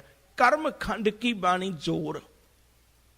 हुण कर्म खंड शुरू होया, रब की बख्शिश होगी। हुण उन्हें खिंच के अपने कोल कर लिया। हुण कर्म विच ते बख्शिश विच ते रब विच कोई अंतर नहीं रह गया, इकमिक हो गए ने। कर्म खंड की बाणी जोर, तिथे होर ना कोई होर। हुण इतना जोर अंदर आ गया, रब ने इहनूं ताकत दे दित्ती। कहण लगे पुत्रा हुण तेरे बोलां विच ताकत है, हुण तेरे बोलां विच एडी वड्डी ताकत आ गई। जो मांगे ठाकुर अपने ते सोई सोई देवै, नानक दास मुख तेजो बोले, इहां उहां सच होवे। हुण तेरे बोलां विच ताकत है, हुण तेरे हत्थां विच ताकत है, हुण तेरी दृष्टि विच ताकत है। ब्रह्म ज्ञानी की दृष्टि अमृत वर्षी, ब्रह्म ज्ञानी की दृष्टि विचों अमृत ही वरसदा है। हुण तेरी नजरां दे विचों अमृत है, हुण तेरी जुबान ते अमृत है। प्रभ जी बसै साध की रसना, प्रभु परमेश्वर मेरा प्यारा वो साध की रसना ते आके बस गया। इन्नी ताकत बन गई उस प्यारे की, उहदे कोल इतनी वड्डी ताकत मालक ने बख्शिश कर दी। पर नाल चेता रखियो, बार बार मैं बेनती करां, सारी गलबात होंदियां होया भी उन्होंने इस गल का चेता है भी ये दात मालिक तेरी है, तेरी बख्शिश है, मेरा कुछ भी नहीं है। कर्म खंड की बाणी जोर, इत्थे बहुत जोर आ गया। तिथे होर ना कोई होर। इत्थे हुण रब तो बिना कोई दूजा है ही नहीं, हिरदे च है ही नहीं। जेड़ी भी ताकत मेरी ताकत नूं खत्म कर दी सी, वो इस हिरदे विच हुण ताकत नहीं है। केवल एक दा ही पसारा है, एक तो बिना होर दूजा नहीं है। तिथे होर ना कोई होर, तिथे जोत महाबल सूर। हुण ध्यान दिओ, साहिब आखते ने, कहन लगे इतनी वड्डी ताकत आ गई इस खंड दे विच आके, इत्थे जोधे महाबली ते सूरमे बन गए। हुण ओ जोधा बन गया जिहदे उत्ते रब दी किरपा दा सदका किसी भी चीज का असर नहीं हो सकता। अमृत बाणी का बचन है, मालिक आखते ने, ਕਹਿਣ ਲੱਗੇ ਹੁਣ ਇਹਦੇ ਉੱਤੇ ਨਾ ਕਾਮ ਅਸਰ ਕਰ ਸਕਦਾ ਹੈ, ਨਾ ਕ੍ਰੋਧ ਅਸਰ ਕਰ ਸਕਦਾ ਹੈ, ਨਾ ਲੋਭ ਅਸਰ ਕਰ ਸਕਦਾ ਹੈ, ਨਾ ਮੋਹ ਅਸਰ ਕਰ ਸਕਦਾ ਹੈ, ਨਾ ਹੰਕਾਰ ਅਸਰ ਕਰ ਸਕਦਾ ਹੈ, ਨਾ ਤ੍ਰਿਸ਼ਨਾ ਅਸਰ ਕਰ ਸਕਦੀ ਹੈ, ਨਾ ਹੀ ਹੁਣ ਧਰਤੀ ਵਿੱਚ ਇਸ ਤਰ੍ਹਾਂ ਦੀ ਖਿੱਚ ਹੈ ਜਿਹੜੀ ਖਿੱਚ ਕੇ ਇਹਨੂੰ ਨੀਵਾਂ ਕਰ ਲੈ, ਮਾੜੀ ਭਾਵਨਾ ਗਿਰਦੇ 'ਚ ਪੈਦਾ ਹੋਣ ਦੇਵੇ। ਹੁਣ ਤੇ ਇਤਨਾ ਯੋਧਾ ਬਣ ਗਿਆ, ਹੁਣ ਤੇ ਇਤਨਾ ਤਾਕਤਵਰ ਬਣ ਗਿਆ, ਇਹਦੇ ਸਾਹਮਣੇ ਹਰ ਦੁਨੀਆ ਦੀ ਤਾਕਤ ਹਾਰ ਗਈ, ਹੁਣ ਇਹਨੂੰ ਕੋਈ ਤਾਕਤ ਹਰਾ ਨਹੀਂ ਸਕਦੀ। ਇੱਥੇ ਹੁਣ ਖਲੋ ਕੇ ਇੱਕ ਪਲ ਸਮਝਣ ਦੀ ਕੋਸ਼ਿਸ਼ ਕਰਿਓ ਜੀ। ਜਦੋਂ ਆਪਾਂ ਸਿੱਖੀ ਦੇ ਵਿਹੜੇ ਵਿੱਚ ਹੁਣ ਝਾਤ ਮਾਰਾਂਗੇ ਨਾ, ਤੇ ਸਾਨੂੰ ਪ੍ਰਤੀਤ ਹੋਵੇਗਾ, ਬਿਲਕੁਲ ਸਪਸ਼ਟ ਨਜ਼ਰ ਆਵੇਗਾ ਵੀ ਕੋਈ ਗੁਰੂ ਦੀ ਖਾਤਰ, ਕੋਈ ਪਰਮੇਸ਼ਰ ਦੀ ਖਾਤਰ ਇਤਨੇ ਤਸੀਹੇ ਝੱਲਦਾ ਹੈ, ਅਣਗਿਣਤ ਤਸੀਹੇ ਝੱਲਦਾ ਹੈ। ਤੁਸੀਂ ਕਿਸੇ ਨੂੰ ਵੀ ਵੇਖੋ, ਸਿੱਖੀ ਦੇ ਹਰ ਇੱਕ ਪਰਵਾਨੇ ਨੇ ਆਪਣਾ ਆਪਾ ਵਾਰ ਕੇ ਸਿੱਖੀ ਦੇ ਉੱਤੇ ਆਪਣਾ ਜੀਵਨ ਲੁਟਾਇਆ, ਨਿਸ਼ਾਵਰ ਕੀਤਾ। ਹੁਣ ਇੱਥੇ ਦੇਖੀਏ ਝਾਤ ਮਾਰ ਕੇ, ਹਰ ਬੰਦਾ ਆਪਣੇ ਅਨੇਕਾਂ ਦੁੱਖਾਂ ਨੂੰ ਗਲ ਲਾਉਣ ਲਈ ਤਿਆਰ ਹੈ। ਉਹ ਪੈਸੇ ਦੀ ਖਾਤਰ, ਉਹ ਕਿਸੇ ਪਦਵੀ ਦੀ ਖਾਤਰ, ਉਹ ਕਿਸੇ ਵਿਸ਼ੇ ਵਿਕਾਰੀ ਭਾਵਨਾ ਦੀ ਖਾਤਰ, ਉਹ ਦੁਨੀਆ ਦਾ ਕੋਈ ਵੀ ਚੀਜ਼ ਐਸੀ ਨਹੀਂ ਹੁਣ ਜਿਹੜੀ ਇਸ ਸੂਰਮੇ ਨੂੰ ਡਲਾ ਸਕਦੀ ਹੋਵੇ, ਜਿਹੜੀ ਇਸ ਯੋਧੇ ਮਹਾਬਲੀ ਸੂਰਮੇ ਨੂੰ ਹਰਾ ਸਕਦੀ ਹੋਵੇ, ਕਿਸੇ ਕੋਲ ਤਾਕਤ ਨਹੀਂ। ਕਿਉਂਕਿ ਹੁਣ ਐਡਾ ਵੱਡਾ ਸੂਰਮਾ ਬਣ ਗਿਆ, ਐਡੀ ਵੱਡੀ ਤਾਕਤ ਉਹਦੇ ਕੋਲ ਆ ਗਈ। ਸਾਹਿਬ ਦੀ ਬਾਣੀ ਦਾ ਇੱਕ ਅੰਮ੍ਰਿਤ ਬਚਨ ਕਵਾਂ। ਸਾਹਿਬ ਆਖਦੇ ਨੇ, ਜਿਸਨੂੰ ਤੂੰ ਰਖਵਾਲਾ ਮਾਰੇ ਤਿਸੈ ਕੌਣ, ਜਿਸਨੂੰ ਤੂੰ ਰਖਵਾਲਾ ਜਿੱਤਾ ਤਿਨੇ ਭੈਣ। ਜਿਹਦੇ ਵੱਲ ਤੂੰ ਹੋ ਗਿਆ, ਹੇ ਰੱਬਾ, ਉਹਨੂੰ ਦੁਨੀਆ ਕਿਵੇਂ ਹਰਾ ਸਕਦੀ ਹੈ? ਜਿਸ ਦਾ ਹੋਵੇ ਵੱਲ ਸੋ ਕਦੇ ਨਾ ਹਾਰਦਾ। ਇਤਨਾ ਵੱਡਾ ਸੂਰਮਾ ਬਣ ਗਿਆ, ਜਿਹਦੇ ਵੱਲ ਪਰਮੇਸ਼ਰ ਹੋ ਗਿਆ, ਉਹ ਕਦੇ ਵੀ ਨਹੀਂ ਹਾਰਦਾ। ਹੁਣ ਇੱਥੇ ਦੋ ਤਿੰਨ ਗੱਲਾਂ ਸਮਝ ਕੇ ਤੁਰਿਓ, ਫਿਰ ਆਪਾਂ ਅੱਗੇ ਗੱਲ ਤੋਰਨੇ। ਦੁਨੀਆ ਦੇ ਅੰਦਰ ਇੱਕ ਰੀਤ ਸੀ, ਦੁਨੀਆ ਦੇ ਅੰਦਰ ਇੱਕ ਢੰਗ ਸੀ। ਅੱਜ ਤੱਕ ਜਿੰਨੀਆਂ ਵੀ ਲੜਾਈਆਂ ਹੋਈਆਂ ਨੇ, ਉਹ ਦੁਨੀਆ ਨੇ ਕੇਵਲ ਤਿੰਨ ਤਰ੍ਹਾਂ ਦੇ ਸੂਰਮੇ ਮੰਨੇ ਨੇ, ਜ਼ਰ, ਜ਼ੋਰੋ, ਜ਼ਮੀਨ। ਸਿਰਫ ਤਿੰਨ ਗੱਲਾਂ ਕਾਰਨਾਂ ਕਰਕੇ ਦੁਨੀਆ 'ਚ ਲੜਾਈਆਂ ਹੋਈਆਂ। ਸਾਹਿਬ ਨੇ ਮੇਰੇ ਨੇ ਖੁਲਾਸਾ ਦਿੱਤਾ ਹੈ, ਕਹਿਣ ਲੱਗੇ ਨਹੀਂ ਭਲਿਆ ਫਿਰ ਤੈਨੂੰ ਪਤਾ ਹੀ ਨਹੀਂ ਲੱਗ ਸਕਿਆ। ਅਸਲ ਵਿੱਚ ਲੜਾਈਆਂ ਤਿੰਨ ਤਰ੍ਹਾਂ ਦੀਆਂ ਤਾਂ ਤੁਹਾਡੇ ਲੋਕਾਂ ਦੀਆਂ ਹੋ ਸਕਦੀਆਂ ਨੇ। ਇੱਕ ਧਰਮ ਦੀ ਦੁਨੀਆ ਵਿੱਚ ਵੀ ਸੂਰਮੇ ਨੇ। ਪਹਿਲਾ ਸੂਰਮਾ ਉਹ ਹੈ ਜਿਹਨੇ ਆਪਣੇ ਮਨ ਵਿੱਚ ਪਿਆਰ ਪਰਮੇਸ਼ਰ ਦਾ ਪਾ ਲਿਆ। ਜਾਂ ਕੋ ਹਰ ਰੰਗ ਲਾਗੋ ਇਸ ਯੁੱਗ ਮੈਂ, ਸੋ ਕਹੀਏ ਹੈ ਸੂਰਾ ਆਤਮ ਜਿਣੈ। ਉਹਨੇ ਆਪਣੇ ਆਪ ਨੂੰ ਪਛਾਣ ਲਿਆ, ਆਤਮ ਜਿਣੈ ਜਿੱਤ ਲਿਆ ਆਪਣੇ ਆਪ ਨੂੰ। ਆਤਮ ਜਿਣੈ ਸਗਲ ਵਸ ਟਾਂਕੈ, ਜਾਂ ਕਾ ਸਤਿਗੁਰ ਪੂਰਾ। ਠਾਕੁਰ ਗਾਈਐ ਆਤਮ ਰੰਗ, ਸ਼ਰਣੀ ਪਾਵਨ ਨਾਮ ਤੇ ਆਵਨ, ਸਹਿਜ ਸਮਾਵਨ ਸੰਗ। ਇੱਕ ਸੂਰਮੇ ਉਹਨੇ ਪਿਆਰਿਓ ਜਿਨ੍ਹਾਂ ਨੇ ਆਪਣੇ ਆਪ ਨੂੰ ਜਿੱਤ ਲਿਆ, ਜਿਨ੍ਹਾਂ ਨੇ ਆਪਣੇ ਆਪ ਤੇ ਕਾਬੂ ਕਰ ਲਿਆ। ਸ਼ਾਇਦ ਆਪ ਨੂੰ ਪਤਾ ਹੋਵੇਗਾ, ਔਰੰਗਜ਼ੇਬ ਦੇ ਦਰਬਾਰ ਵਿੱਚ ਔਰੰਗਜ਼ੇਬ ਨੇ ਖੁਦ ਨੇ ਹੀ ਸਰਮਦ ਫਕੀਰ ਦਾ ਕਤਲ ਕਰਵਾਇਆ ਸੀ। ਇੱਕ ਵਾਰੀ ਉਹ ਆਪਣੀ ਮੌਜ ਮਸਤੀ ਵਿੱਚ ਰਹਿੰਦਾ ਸੀ, ਸ਼ਰ੍ਹਾ ਦੇ ਅਸੂਲਾਂ ਨੂੰ ਪ੍ਰਵਾਨ ਨਹੀਂ ਸੀ ਕਰਦਾ। ਸਰਮਦ ਫਕੀਰ 1661 ਦੇ ਨੇੜੇ ਇਹ ਆਇਆ ਸੀ ਹਿੰਦੁਸਤਾਨ ਦੇ ਵਿੱਚ। ਇਹਨੂੰ ਔਰੰਗਜ਼ੇਬ ਨੇ ਆਪਣੇ ਕੋਲ ਬੁਲਾਇਆ। ਇਹ ਗਿਆ, ਜਾ ਕੇ ਖਲੋ ਗਿਆ, ਤੇ ਔਰੰਗਜ਼ੇਬ ਇਹਨੂੰ ਕਹਿਣ ਲੱਗਿਆ ਵੀ ਭਲਿਆ ਪੁਰਖਾ, ਚਲੋ ਬਾਕੀ ਲੋਕ ਤੈਨੂੰ ਨਾ ਪੁੱਛਣ, ਤੂੰ ਉਹਦਾ ਫਕੀਰ ਕੌਣ ਹੈ ਆਪਣੇ ਆਪ ਨੂੰ? ਤੈਨੂੰ ਇੱਕ ਰਾਜੇ ਦੇ ਦਰਬਾਰ ਵਿੱਚ ਆਉਣ ਦਾ ਢੰਗ ਤਰੀਕਾ ਨਹੀਂ ਪਤਾ ਵੀ ਕਿਵੇਂ ਆਈਦਾ? ਇਹ ਖਲੋਤਾ ਹੱਸ ਪਿਆ, ਕਹਿਣ ਲੱਗਿਆ ਮੈਂ ਕੀ ਬੇਅਦਬੀ ਕੀਤੀ ਹੈ? ਕਹਿਣ ਲੱਗੇ ਸਭ ਤੋਂ ਪਹਿਲਾਂ ਤੂੰ ਮੈਨੂੰ ਸਲਾਮ ਨਹੀਂ ਬੋਲੀ। ਉਹ ਆਖਣ ਲੱਗਾ ਵੀ ਇੱਕ ਰਾਜਾ ਰਾਜੇ ਨੂੰ ਕਿਉਂ ਸਲਾਮ ਬੋਲੇ? ਰਾਜਾ ਰਾਜੇ ਨੂੰ ਕਿਉਂ ਸਲਾਮ ਬੋਲੇ? ਜੇ ਮੈਂ ਸਵਾਲ ਤੈਨੂੰ ਕਰਾਂ ਵੀ ਤੂੰ ਮੈਨੂੰ ਸਲਾਮ ਨਹੀਂ ਬੋਲੀ, ਬਲਕਿ ਮੈਂ ਆਇਆ, ਤੂੰ ਤੇ ਇੱਥੇ ਬੈਠਾ, ਤੈਨੂੰ ਮੇਰੀ ਆਮਦਨੀ ਵਿੱਚ ਮੇਰੇ ਆਉਣ ਕਰਕੇ ਤੈਨੂੰ ਖੜਾ ਹੋਣਾ ਚਾਹੀਦਾ ਸੀ। ਸਿਆਣੇ ਬੰਦੇ ਉਹ ਹੁੰਦੇ ਨੇ ਜਿਹੜੇ ਕਿਸੇ ਦੀ ਇੱਜ਼ਤ ਕਰਨਾ ਜਾਣਦੇ ਹੋਣ, ਤੇ ਤੈਨੂੰ ਉੱਠ ਕੇ ਖੜਾ ਹੋਣਾ ਚਾਹੀਦਾ ਸੀ। ਤੂੰ ਤੇ ਸਗੋਂ ਬੈਠਾ ਰਿਹਾ, ਤੂੰ ਮੈਨੂੰ ਸਵਾਲ ਪੁੱਛਣਾ। ਔਰੰਗਜ਼ੇਬ ਬੜਾ ਖਿੜਖੜਾ ਕੇ ਹੱਸਿਆ, ਕਿਉਂਕਿ ਮੂਰਖ ਬੰਦੇ ਨੂੰ ਵੀ ਪਤਾ ਨਹੀਂ ਹੁੰਦਾ ਹੱਸਣਾ ਕਿੱਥੇ ਹੈ। ਮੂਰਖ ਬੰਦੇ ਨੂੰ ਇਹ ਵੀ ਨਹੀਂ ਪਤਾ ਹੁੰਦਾ ਹੱਸਣਾ ਕਿੱਥੇ ਹੈ। ਉਹ ਬੜਾ ਖਿੜਖੜਾ ਕੇ ਹੱਸਿਆ ਔਰੰਗਜ਼ੇਬ। ਤੇ ਜਦੋਂ ਉਹਨੇ ਪੁੱਛਿਆ, ਕਹਿਣ ਲੱਗਿਆ ਵੀ ਤੂੰ ਰਾਜਾ? ਸਰਮਦ ਫਕੀਰ ਕਹਿਣ ਲੱਗਿਆ ਕੋਈ ਸ਼ੱਕ? ਮੇਰੇ ਰਾਜਾ ਹੋਣ ਚ ਕੋਈ ਸ਼ੱਕ ਤੈਨੂੰ? ਉਹ ਹੁਣ ਸਵਾਲ ਕਰਦਾ ਤਿੰਨ ਚਾਰ ਕੋ, कहन लगे चंगा जे तू राजा है तू ये दस भी तेरिया फौजां कित्थे ने। सरमत फकीर कहन लग्या भी फौजां रखण दी उन्हां नूं ज्यादा लोड़ पैंदी जिन्हां दी ईरखा होवे, मेरी किसे नाल ईरखा ही कोई नहीं, सारे ही अपने ने, बेगाना होएगा तो उहदे लई फौज रखनी है ना, मेरी किसी नाल ईरखा ही नहीं। तेरे वर्गे बंदे ने करोड़ां लोकां ने पाप कीते होणगे, कदे भरावां दा कतल कीता, कदे अपने प्यो दा कतल कीता, तेरे वर्गे लोग रखण ते मैनूं कोई लोड़ नहीं है फौज दी, मेरे कोल फौज नहीं है। इस गल तो बड़ा हैरान होया। औरंगजेब नूं अगे जवाब ना आया। एक गल चेता रखियो, ਜਿਹੜੀ ਗੱਲ तसल्ली करवा दे ना उस तो अगे सवाल नहीं होया करता। ये निशानी है जिहड़ी तसल्ली करवा दे फिर सवाल नहीं होया करता। कहने लगा चलो ठीक है जे तेरी फौज नहीं है। दूजा मैं तेन सवाल करन लगा है भी भलिया ये गल दस भी तेरे कोल खजाना कित्थे है। बादशाह कोल तां खजाने हुंदे ने। मैं सिर्फ बेनती कर रहा इस खंड विच बसन वाले मनुख की अवस्था की हुंदी है, वह बेप्रवाह है। संतन अबर ना काहू जानी बेप्रवाह सदा रंग हर के जांको पाक स्वामी। जिहदे पक्ष विच स्वामी है ना उहनूं दुनिया की कोई परवाह नहीं।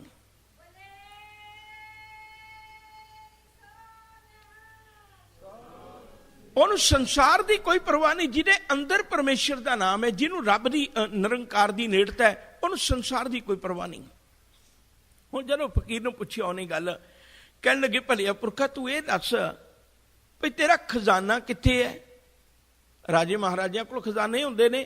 सरमत फकीर कहण लगे भी भलिया मेरी लोड़ ही कोई नहीं है, तेरी लोड़ां वधीक ने, तेनूं खजाना भी उन्ना इकट्ठा करना पिया, मेरी लोड़ ही कोई नहीं है ते मेरा खजाना भी कोई नहीं। तीजा सवाल एक बड़ा अजीब ढंग का करदा है। वह औरंगजेब कहन लग्या चलो यह भी गल छड्ड, मैनूं यह गल दस, चलो खजाना भी तेरियां लोड़ां संकोचलियां होणगियां ते तेरा किसी नाल वैर विरोध भी नहीं, तैनूं फौजां दी भी लोड़ नहीं पई ते तख्त ते होवेगा ना, क्योंकि महाराजा ते बैठदा ही तख्त उत्ते है। राजा ते हुंदा ही वो जिहड़ा तख्त उत्ते बैठे। ते उन्होंने जवाब दिता, कहन लगे सजना मेरा तख्त तेरे वर्गा तख्त नहीं है जिहड़ा भरावां दा कतल करके पोचा मार के डाया जांदा है। मेरा तख्त तेरे वर्गा तख्त नहीं है जिहड़ा प्यो दा कतल करके डाया जांदा है। मेरा तख्त ते दिल दा तख्त है। तेरे वर्गे तख्त ते बैठन लग्या 100 पाप करने पैंदे ने, मेरे दिल दे तख्त ते बैठन लग्या 100 पुण्य करने पैंदे ने। दिल दे तख्ते ते बंदा वो बैठदा है जिहड़ा हज़ारां काम चंगे करके गुरु की बख्शिश का पात्र बन जाए। बंदा जिंदगी पर अपने आप तो दूर रहिंदा है, कदे अपने आप दे नेड़े नहीं हुंदा। जिहड़ा असल विच जोधा है उन्हें सब कुछ जित के अपने तख्त ते बैठ गया, दिल की दुनिया का मालिक हुंदा है। आत्म जिने सगल बस्तांके जांका सतगुर पूरा। उन्हें अपने आप नूं जित लिया, उन्हें अखां नूं जित लिया है, उन्हें अपने कन्नां नूं जित लिया है, उन्हें अपने मन नूं जित लिया है, उन्हें अपने आपे ते फतेह पा लई है। बहुतात लोग ने जिहड़े दुनिया विचों तां जित्तां हासिल कर लैंदे ने पर चेता रखियो अपने मन कोलों हार जाया करदे ने। और इत्थे ਉਹ सूरमे ने जिन्हां ने अपने आप नूं जित लिया, जिन्हां ने अपने आप नूं जित लिया दुनिया विचों भी जेतू होया करदे ने। कर्म खंड की बाणी जोर तित्थै होर ना कोई होर, तित्थै जोध महाबल सूर। इत्थे बड़े बड़े योधे महाबली सूरमे ने जिन्हां दे उत्ते किसी किस्म का कोई असर नहीं। किसी दुनियावी पक्ष का कोई ताकत दुनिया की अजिही नहीं है जिहड़ी इहनूं अपने अधीन कर सकदी होवे। वो बेपरवाह नहीं। एक शब्द होर कमा,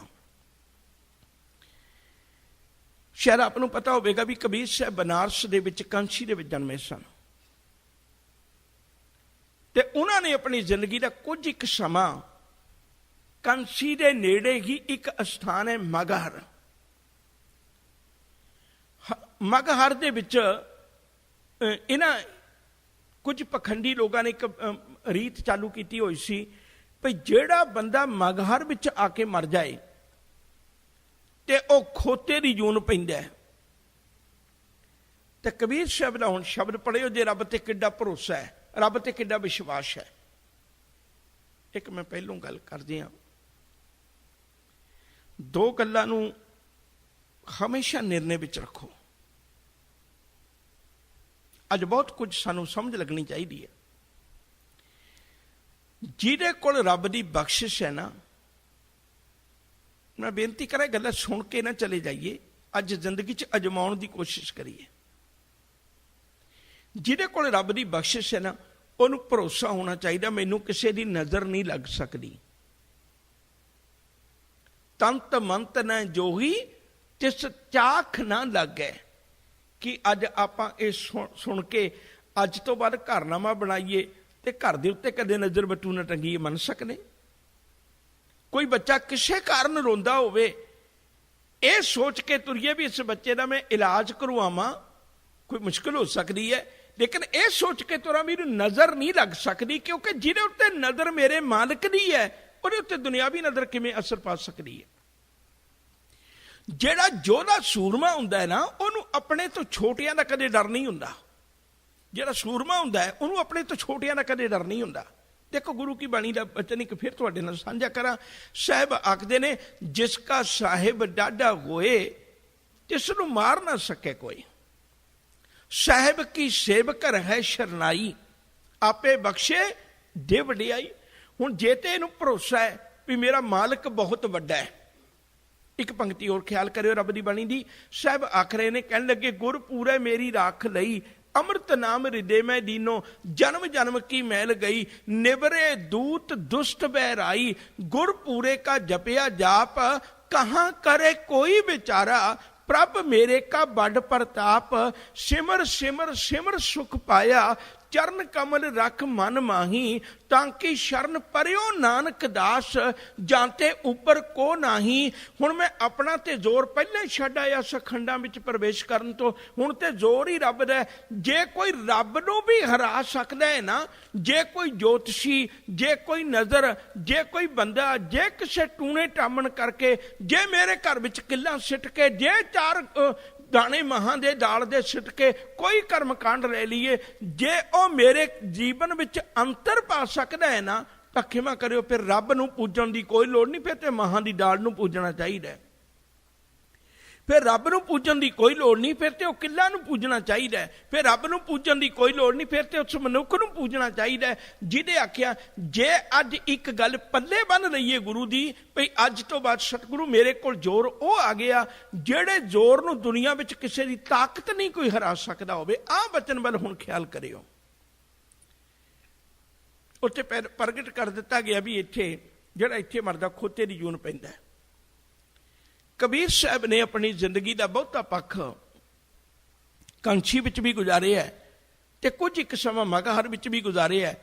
ते जदों आखिरी अवस्था उन्हां दी बनी तो छड्ड के कंछी नूं मगहर चले गए। वो लोगों ने बड़ा समझाया भी भलिया चलो आम लोग ते बेचारे अनजान ने नहीं पता, ते तैनूं ते जन्म ही कंछी च मिलिया, तू छड्ड के कंछी नूं कित्थे बाहर चल चलिया। ते कबीर साहब ने फिर रब्बी बाणी विच साडे लोकां दे शंके निवृत्त करन वास्ते अमृत बाणी दा शब्द बख्शिश कीता है। तू मेरो मेर पर्वत स्वामी, ओट गही मैं तेरी, ना तुम डोलो ना हम गिरते, रख लीनी हर मेरी, अब तब जब कब तू ही, हम तो प्रसाद सुखी सलही। मैं तो तेरी कृपा दा सदका सदैव सुखी है। तेरे भरोसे मगहर बसियो, मेरे तन की तपत बुझाई। तेरे भरोसे ते, मैं लोगों ने कहते नहीं, तेरे भरोसे ते मैं मगहर विच भी बसिया। तेरे भरोसे मगहर बसियो, मेरे तन की तपत बुझाई। पहले दर्शन मगहर पायो, फुन कंसी बसे आई। जैसी कंसी जैसा मगहर तैसी कंसी, हम एक कर जानी, हम निर्धन जियो ए तन पाया, मरते फूट गुमानी। करे गुमान चुबे तिस सूना, को काडन को नाही, अजय सो चोप को बिलल बिल लाते, नरके कोर पचाही। कहने लगे हजे तक लोग तड़फते ने, कबन नरक क्या सुरग बेचारा, संतन दो राधे। देखो किड्डा बेपरवाह हो गया, एडा सूरमा बन गया, हुण जम दी भी परवाह नहीं करता। भगत रविदास जी का एक बचन है बड़ा प्यारा, वैसे जिन्होंने लोगों ने सिरजिया होया जम। जम है की चीज है, एक वखरा विषय अज आप छेड़ना नहीं है, सिर्फ इतनी बेनती करा, जम की चीज है, प्रभ स्वामी कंत भी होनिया। पंक्ति 12 महा दी है, ध्यान दियो, आप खुद तुसी याद करो, तुहाडी याद है। प्रभ स्वामी कंत भी होनिया, मीत सज्जन सब जाम। ਇਹ ਜਿਹੜੇ ਮੇਰੇ ਮਿੱਤਰ ਵੀ ਨੇ ਨਾ, ਸੱਜਣ ਵੀ ਨੇ ਨਾ, ਜੰਮ ਬਣ ਜਾਂਦੇ ਨੇ ਜਦੋਂ ਤੇਰੀ ਕਿਰਪਾ ਨਹੀਂ ਹੁੰਦੀ। ਤੇਰੀ ਕਿਰਪਾ ਤੋਂ ਬਿਨਾ ਇਹ ਲੋਕ ਜੰਮ ਬਣਦੇ ਨੇ ਮੇਰੀ ਜ਼ਿੰਦਗੀ ਦੇ। ਇਹਨਾਂ ਜਮਾਂ ਨੇ ਆ ਕੇ ਮੈਨੂੰ ਘੇਰਿਆ ਹੋਇਆ, ਤੇ ਜਦੋਂ ਮਾਲਕ ਦੀ ਕਿਰਪਾ ਹੋਗੀ, ਬਖਸ਼ਿਸ਼ ਹੋਗੀ, कबन नरक्या सुरग बिचारा संतन दो राधे, हम काहू की कान न कटते अपने गुर प्रसादे। अब तो जाय चढ़े सिंहासन मिले हैं सारंग पानी, राम कबीरा एक भय है को न सके पछानी। भगत रविदास जी का बचन कहन लगे सा, वो बचन आखते ने, कहने उरवार पार के दानिया लिख लियो आल पताल, मोहे जम डंड ना लग गई तजीले सर्ब जंजाल। कहन लगे इधर दियां गल्लां उधर जाके दसन वाले आ, लोकां दे मिथे होई कर्मकांड करन वाले आ, मेरे बारे तू जो मर्जी लिख के चला जा, क्योंकि मेरे कोल रब दा जोर है, मैं तेरी लिखत दे अधीन नहीं आउंदा। तिथे जोध महाबल सूर, उत्थे अत्यंत सूरमे बसदे ने, वो किसी दे गुलाम नहीं है। उत्थे ओ सूरमे बसदे ने जेड़े कबीर साहब का बचन है, गगन दमामा बाजियो परे निशाने घाओ, खेत जो मांडियो सूरमा अब जूजन को दाओ। सूरा सो पहचानिया जो लरे दीन के खेत, पुरजा पुरजा कट मरे कबू ना छाड़े खेत। ओ सूरमा उत्थे वसदा है जिन्हों किसी तरह कोई गुलाम नहीं कर सकता, क्योंकि इनू मालिक ने सिफत सलाह का खजाना बख्श के इनू पातशाह सिर पातशाह बना दिता है। तिथे जोध महाबल सूर, तिन में राम रहा भरपूर। इस पंक्ति में थोड़ा जा ध्यान दे के समझियो जी। इस खंड विच हुण अंदरली अवस्था नहीं बदलना है, अंदरली अवस्था नहीं बदलना है। जदों मैं अंदर झात मारदा सा तां मैनूं मेरा अंदरों अपना आपा ते हंकार नजर आउंदा सी। हुण जिंदगी तब्दील हो गई। हुण जब हम होते तब तू नाही, अब तू ही मैं नाही। हुण अंदर रब बस गया। कबीर तू तू करता तू हुआ, मुझ में रहा न हूं, जब आपा पर का मिट गया, जत देखा तत तू। ते हुण रब दी बख्शिश होई, रहमत होई, अंदर केवल ही रब वसदा है। मालिक दे अमृत बचन ने, तिथे जोध महाबल सूर, तिन में राम रहा भरपूर। इत्थे राम रमिया होया, इत्थे वसिया होया। इत्थे दो तीन नुकते समझ के चलियो जी। दास ने एक बेनती पहले दिन की सी, जे कोई एक नूं छड्ड के गुरबाणी नूं समझना चाहे ना, तो ठोकरां खाएगा, नहीं पहुंच सकता, मंजिल ते नहीं पहुंच सकेगा। एक नूं हमेशा ही ख्याल विच रखना है, जिहड़ा ओम शब्द तो भी पहला सतगुरु ने एक लाया, उस एक नूं नहीं छड्ड सकदे आपां, क्योंकि गुरबाणी एक रब नूं मनदी, उस तो बिना नहीं। बाकी सब कुछ रब दी किरत है। हुण इत्थे राम शब्द का अर्थ ओ श्री रामचंद्र जी नहीं जिहड़े दशरथ दे पुत्र ने। इत्थे उहदा जिक्र नहीं है। इत्थे उस राम का जिक्र है, साधो रचना राम बनाई, जेड़े रब ने समुची कायनात बनाई है। देखो असीं किसी धर्म की तोहीन नहीं करते, साडे लई सारिआं नूं आपो अपना धर्म मुबारक, सानूं किसी ना कोई इस गल नाल वास्ता नहीं है। पर जो हकीकत है, कबीर साहब ने एक बड़ा प्यारा बचन आखिया है। कबीर साहब आखते ने, कहन लगे सजना, देखण नूं तैनूं यूं लगदा होएगा भई ओही नाम कबीर साहब जपदे ने ते ओही नाम कंछी दे वसनीक उत्थे हिंदू धर्म नूं मनण वाले वो भी राम जपदे ने। पर तुसीं विचारधारा विच देखो, कबीर साहब दी उस वक्त दे जिहड़े लोग धर्मी ने उन्हां दे नाल बड़ी वड्डी टक्कर है। जो तो ब्राह्मण ब्राह्मणी जाया तो आन बार टिका ही नहीं आया।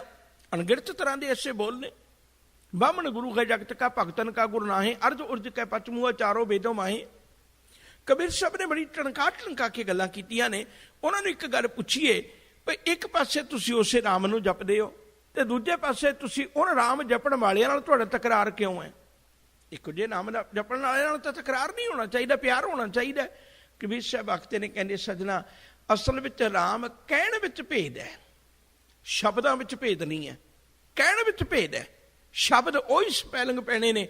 राम जिहड़ा ओ जपदे ने ओ भी ओही है, ਰਾਮ ਜਿਹੜਾ ਮੈਂ ਜਪਦਾ ਸਪੈਲਿੰਗ ਲਿਖਣ ਵਿੱਚ ਕੋਈ ਅੰਤਰ ਨਹੀਂ, ਕਹਿਣ ਵਿੱਚ ਅੰਤਰ ਹੈ। ਲਿਖਣ ਵਿੱਚ ਅੰਤਰ ਨਹੀਂ ਹੈ, ਕਹਿਣ ਵਿੱਚ ਅੰਤਰ ਹੈ। ਉਹਨਾਂ ਨੇ ਬਚਨ ਆਖਿਆ, ਕਬੀਰ ਰਾਮ ਕਹਿਣ ਮੈਂ ਭੇਦ ਹੈ, ਤਉ ਮੈਂ ਇੱਕ ਵਿਚਾਰ।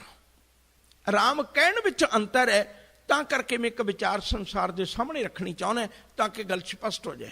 ਸੋਈ ਰਾਮ ਸਭੇ ਕਹੈ, ਸੋਈ ਕਉਤਕਹਾਰ। ਕਹਿਣ ਲੱਗੇ, ਭਲਿਆ ਮੈਂ ਤੇ ਉਸ ਰਾਮ ਨੂੰ ਜਪਦਾ ਜਿਹੜਾ ਇਸ ਰਾਮ ਤੋਂ ਵੀ ਪਹਿਲਾਂ ਕੋਈ ਰਾਮ ਸੀ, ਜਿਹੜਾ ਇਸ ਰਾਮ ਤੋਂ ਵੀ ਪਹਿਲਾਂ ਕੋਈ ਰਾਮ ਸੀ। ਮੈਂ ਤੇ ਉਸ ਰਾਮ ਦੀ ਬੰਦਗੀ ਕਰਨਾ, ਮੈਂ ਤੇ ਉਸ ਨਿਰੰਕਾਰ ਦੀ ਬੰਦਗੀ ਕਰਨਾ ਜਿਹੜਾ ਰਾਮ ਸਾਰੀਆਂ ਥਾਵਾਂ ਤੇ ਵਸਿਆ ਹੋਇਆ। ਹਾਂ, ਇਸ ਰਾਮ ਦਾ ਵੀ ਜ਼ਿਕਰ ਹੈ, ਇਸ ਗੱਲ 'ਚ ਕੋਈ ਦੋਰਾਮਾ ਨਹੀਂ। ਗੁਰਬਾਣੀ ਵਿੱਚ ਇਸ ਦਾ ਵੀ ਜ਼ਿਕਰ ਆਇਆ, ਰਾਮ ਗਇਓ ਰਾਵਣ ਗਇਓ, ਜਾਂ ਕੋ ਬਹੁ ਪਰਿਵਾਰ ਕਹੋ, ਨਾਨਕ ਥਿਰ ਕਛ ਨਹੀਂ ਸੁਪਨੇ ਜਿਉ ਸੰਸਾਰ। ਸਤਿਗੁਰੂ ਨੇ ਕਿਰਪਾ ਕੀਤੀ, ਕਹਿਣ ਲੱਗੇ ਇੱਥੇ ਹੁਣ ਤਿੱਥੈ ਜੋਧ ਮਹਾਬਲ ਸੂਰ, ਤਿਨ ਮੈਂ ਰਾਮ ਰਿਹਾ ਭਰਪੂਰ। ਇੱਥੇ ਹੁਣ ਕੇਵਲ ਤੇ ਕੇਵਲ ਇੱਕ ਰੱਬ ਹੀ ਰੱਬ ਵਸਦਾ ਹੈ, ਉਸ ਤੋਂ ਬਿਨਾਂ ਹਿਰਦੇ ਵਿੱਚ ਹੋਰ ਕੋਈ ਨਹੀਂ ਹੈ। ਤਿਨ ਮੈਂ ਰਾਮ ਰਿਹਾ ਭਰਪੂਰ, ਤਿੱਥੈ ਸੀਤੋ ਸੀਤਾ ਮਹਿਮਾ ਮਾਹੇ। ਮੈਂ ਕਿਸੇ ਨੂੰ ਦੋਸ਼ੀ ਨਹੀਂ ਠਹਿਰਾਉਂਦਾ, ਠੀਕ ਹੈ ਜੋ ਬਜ਼ੁਰਗਾਂ ਨੇ ਸਾਡਿਆਂ ਨੇ ਕੀਤਾ ਉਸ ਵੇਲੇ, ਪਰ ਅਕਸਰ ਕੀ ਹੁੰਦਾ ਰਿਹਾ ਭਈ ਇੱਕ ਪਲ ਮੈਂ ਤੁਹਾਡਾ ਅੱਜ ਹੋਰ ਲਵਾਂ ਤਾਂ ਗੱਲ ਸਪਸ਼ਟ ਹੋਣੀ ਹੈ। ਜਿਹੜੀ ਚੀਜ਼ ਕਿਤੇ ਵੀ ਪੁੰਗਰਦੀ ਹੈ ਉਹਦੇ ਉੱਤੇ ਹਾਲਾਤਾਂ ਦਾ ਅਸਰ ਜ਼ਰੂਰ ਹੋਇਆ ਕਰਦਾ ਹੈ। ਹਾਲਾਤਾਂ ਦੇ ਅਸਰ ਤੋਂ ਵਾਂਝੀ ਨਹੀਂ ਰਹਿ ਸਕਦੀ ਉਹ ਚੀਜ਼। ਜਿਵੇਂ ਸਿੱਖ ਧਰਮ ਹੈ, ਇਹ ਅਕਸਰ ਤੇ ਹਿੰਦੁਸਤਾਨ ਵਿੱਚ ਪੁੰਗਰਿਆ ਹੈ ਨਾ, ਤੇ ਹਿੰਦੁਸਤਾਨ ਵਿੱਚ ਜਿਹੜੀ ਵਿਚਾਰਧਾਰਾ ਹੈ ਉਹ ਹਿੰਦੂ ਮਤ ਦੀ ਹੈ। ਮੈਂ ਫਿਰ ਦੁਬਾਰਾ ਬੇਨਤੀ ਕਰਾਂ, ਮੇਰਾ ਕਿਸੇ ਦਾ ਵਿਰੋਧ ਕਰਨਾ ਮਤਲਬ ਨਹੀਂ ਹੈ। ਹੁਣ ਹਿੰਦੂ ਮਤ ਦੇ ਅੰਦਰ ਜਿਵੇਂ ਅੱਜ ਵੀ ਗੁਰਬਾਣੀ ਹੈ, ਹਿੰਦੂ ਮਤ ਦੇ ਅੰਦਰ ਮੰਤਰਾਂ ਤੰਤਰਾਂ ਦਾ ਬੜਾ ਵੱਡਾ ਜ਼ਿਕਰ ਹੈ।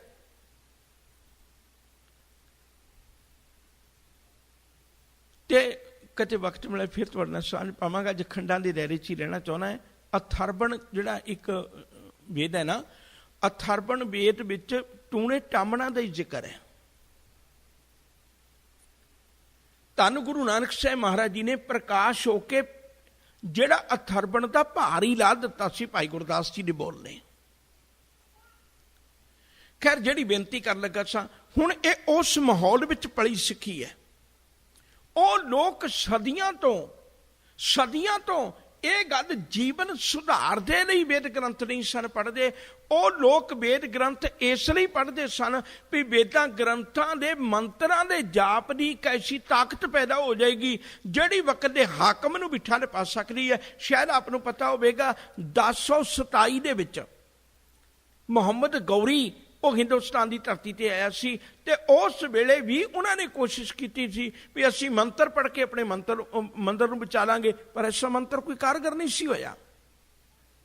1526 ਦੇ ਵਿੱਚ ਬਾਬਰ ਚੜ੍ਹ ਕੇ ਆਇਆ, ਤੇ ਉਦੋਂ ਵੀ ਉਹਨਾਂ ਲੋਕਾਂ ਦੇ ਮਨਾਂ ਵਿੱਚ ਭਾਵਨਾ ਸੀ ਭਈ ਅਸੀਂ ਮੰਤਰ ਪੜਾਂਗੇ। ਸਤਿਗੁਰੂ ਜੀ ਦੀ ਬਾਣੀ ਨੇ ਬੜਾ ਨਿਰੋਲ ਜ਼ਿਕਰ ਕੀਤਾ। ਮਾਲਕ ਆਖਦੇ ਨੇ, ਕਹਿਣ ਲੱਗੇ ਭਲਿਆ ਪੁਰਖਾ ਇੱਕ ਗੱਲ ਚੇਤਾ ਰੱਖੀ, ਉਸ ਵੇਲੇ ਕੋਈ ਮੁਗਲ ਨਾ ਹੋਆ ਅੰਧਾ ਕਿਨੇ ਨਾ ਪਰਚਾ ਲਾਇਆ।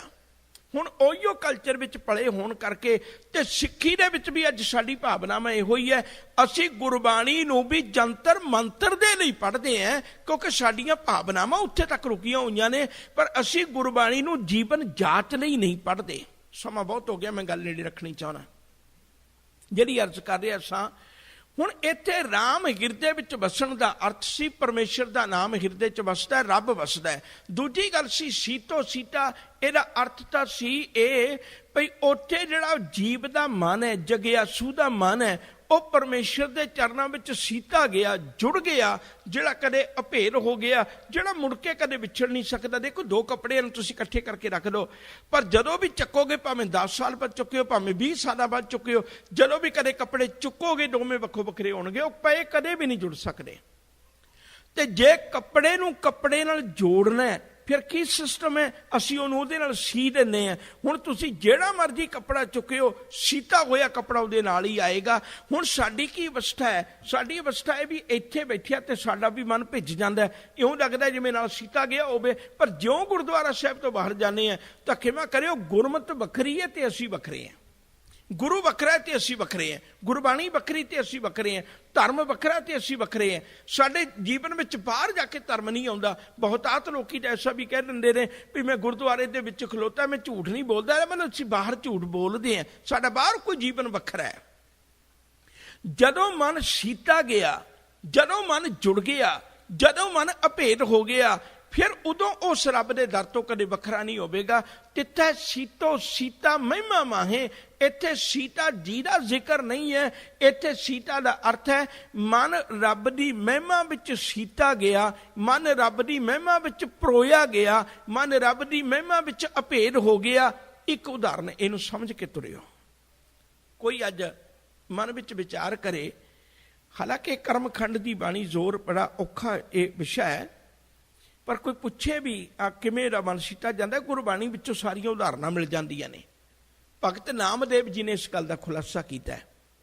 ਕਹਿਣ ਲੱਗੇ, ਸਜਣਾ ਮੈਂ ਸੂਈ लेके सोने की सुई रुपए का धागा नामे का चित हर्षों लागा।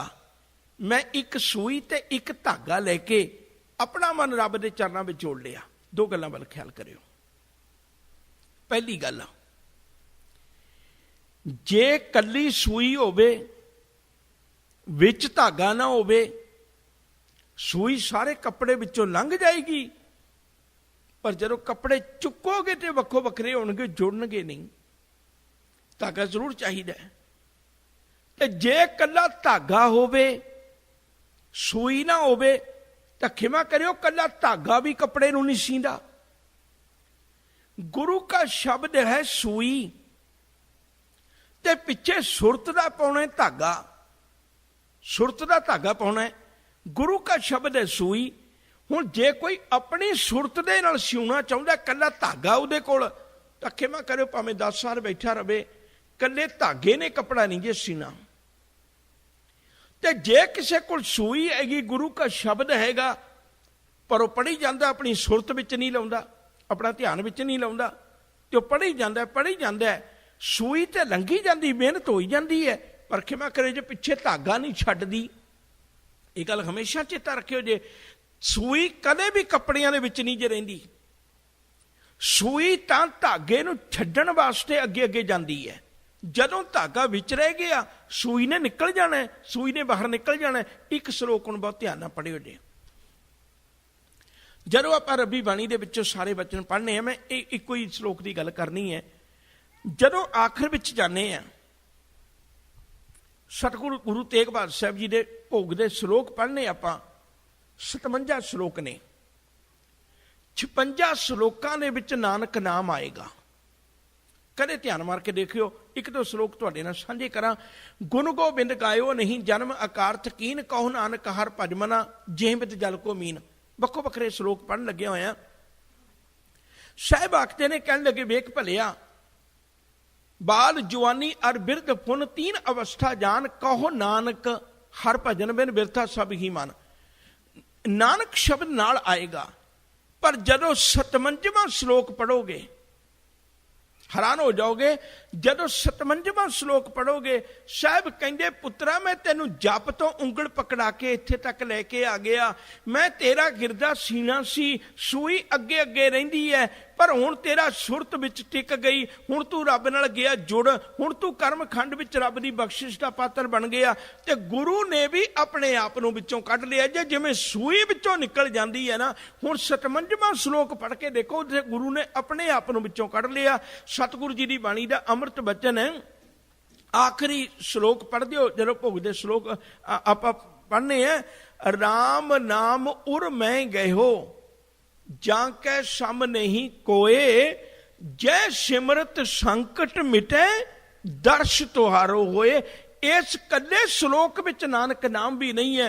सूई ने अपने आप नूं कढ लिया, कहन लगी भलिया हुण ते धागे दा काम है तैनूं नाल जोड़ के रखना, ते सुरत दा धागा तेरा मालक दे चरनां विच जुड़िया होया है। तिथे सीतो सीता महिमा माहे, ताके रूप ना कथने जाहे। ਉਹ इस गल नूं कोई बयान नहीं कर सकता। हुण इस गल दी बयान करन दी समर्था किसी कोल नहीं, ताकि रूप ना कथने जाहे। ना वो मरे,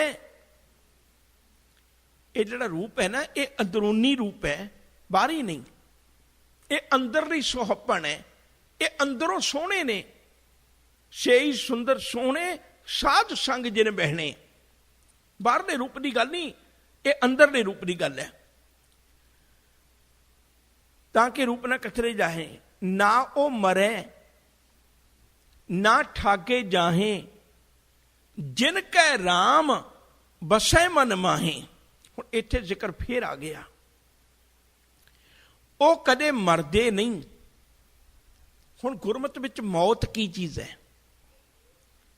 मौत हमेशा उस चीज का नाम है जदों दो चीज़ों का विछोड़ा पैंदा है, उहदा नाम मौत है। बहुत ध्यान नाल समझो जी, बेनती करा। जिस दिन शरीर कोलों आत्मा का विछोड़ा पिया, असी कह दिता मौत है, पर इनू गुरु मौत नहीं मानते। वो कहने एक विछोड़ा पिया शरीर छड्ड के, एक तो चले हैं, सिर्फ एक चोला उतारे है, आत्मा ने एक पोशाक उतारी है, मरिया नहीं है। साडी नज़र विचों मौत है। विछोड़ा पैना दो चीज़ों का मौत है। आम शब्द कई बारी वरत लेने, दो भरावां विच, प्यो पुत विच, किसी विच कोई रिश्तेदारी नेड़े विच झगड़ा हो जाए तो असीं कई बारी शब्द कह देने भी अज तो बाद मेरे लिए तू मर गया और तेरे लिए मैं मर गया। इहदा मतलब रिश्ता टुट जाना, विछोड़ा पै जाना भी दूजा अखर मौत है। ते साहब कहंदे ने भलिया जे तू बाहरी तौर पर समझना है भी जे बाहरी तौर पर पए हुए विछोड़े मौत बनते हैं, तो जिन्होंने अंदरों रब का विछोड़ा पिया होया वह भी मरे हुए ने। मेरी नज़र विच वो जिउंदे नहीं, मेरी नज़र विच जिउंदे वो ने जीवत पेखे जिन्हीं हर हर ध्याया। जिउंदे वही ने जिन्हां कोल रब का नाम है।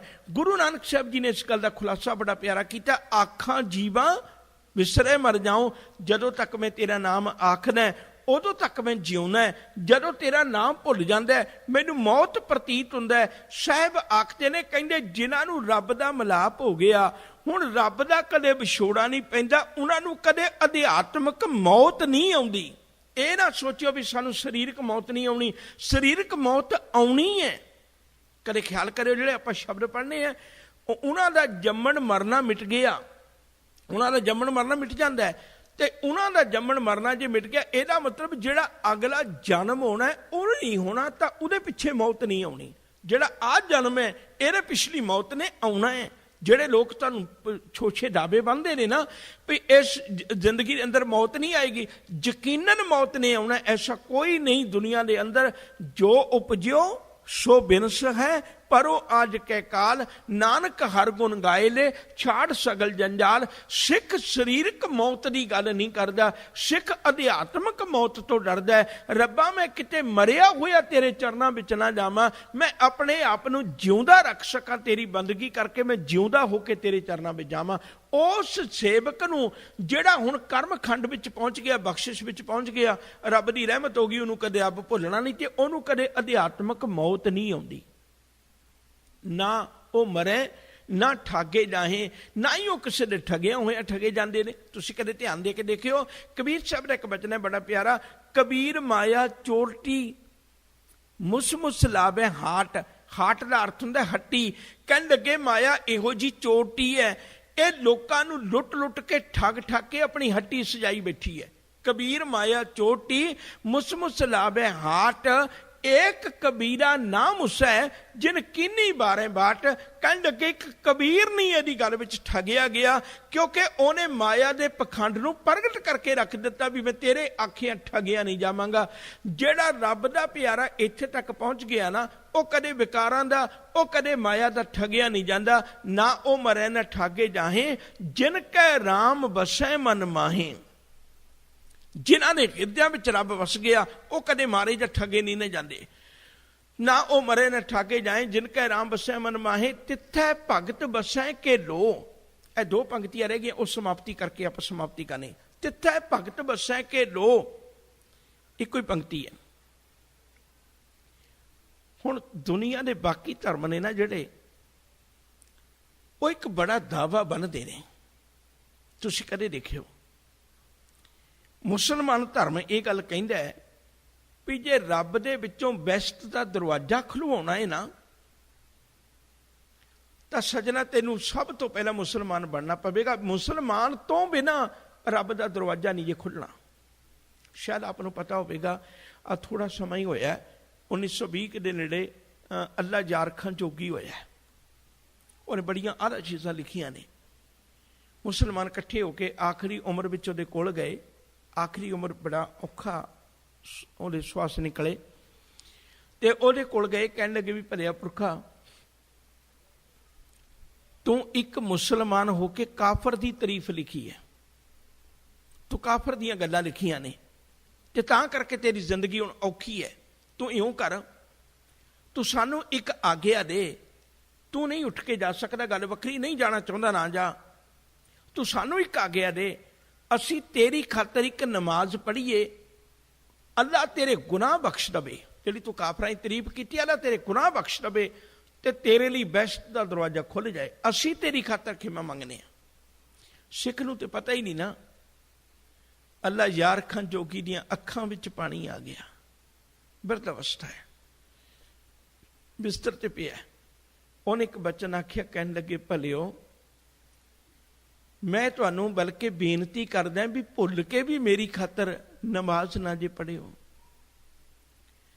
जे गुरु गोबिंद सिंह की तारीफ लिखना एक गुनाह है ना, तो रब करे जदों मैनूं अगे नूं शरीरक जामा मिले तो मैं गुनाह फिर करा, ये मेरा गुनाह बख्शायो ना, अरदास करियो मैं गुनाह फिर करा। कहन लगे तुसीं रब दे घर जाके मेरे लिए बेनती करन दी लोड़ नहीं, मैनू तुहाडे स्वर्ग की लोड़ नहीं, तुहाडे बेस्ट की लोड़ नहीं। जिन्हों गुरु गोबिंद सिंह सच्चे गुरु वर्गी गोद जिन्हों मिल गई होवे, उन्हें तुहाडे स्वर्गां नूं की करना है, उन्हें तुहाडे बेस्ट नूं की करना है। मैनू ते मेरे गुरु गोबिंद सिंह सच्चे पातशाह की गोद मिल गई, मैनू तुहाडे स्वर्ग नूं की करना है। तो बेनती करा, मुसलमान धर्म नूं फुल के वेखोगे तो कहंदा भी पहला मुसलमान बन ते तैनूं तां दातां मिल सकदियां ने। ईसाई धर्म नूं वेखो तो कहंदे ने पहला इस ईसा मसीह ते यकीन लिया, होर तू भावें कुछ भी है लेकिन रब दे घर कबूल नहीं हो सकदा। हुण सिख धर्म है, ये कदे दावा नहीं बनदा भी पहला तू सिख ही बन ते तां करके तेनूं रब दे घर दात मिलेगी।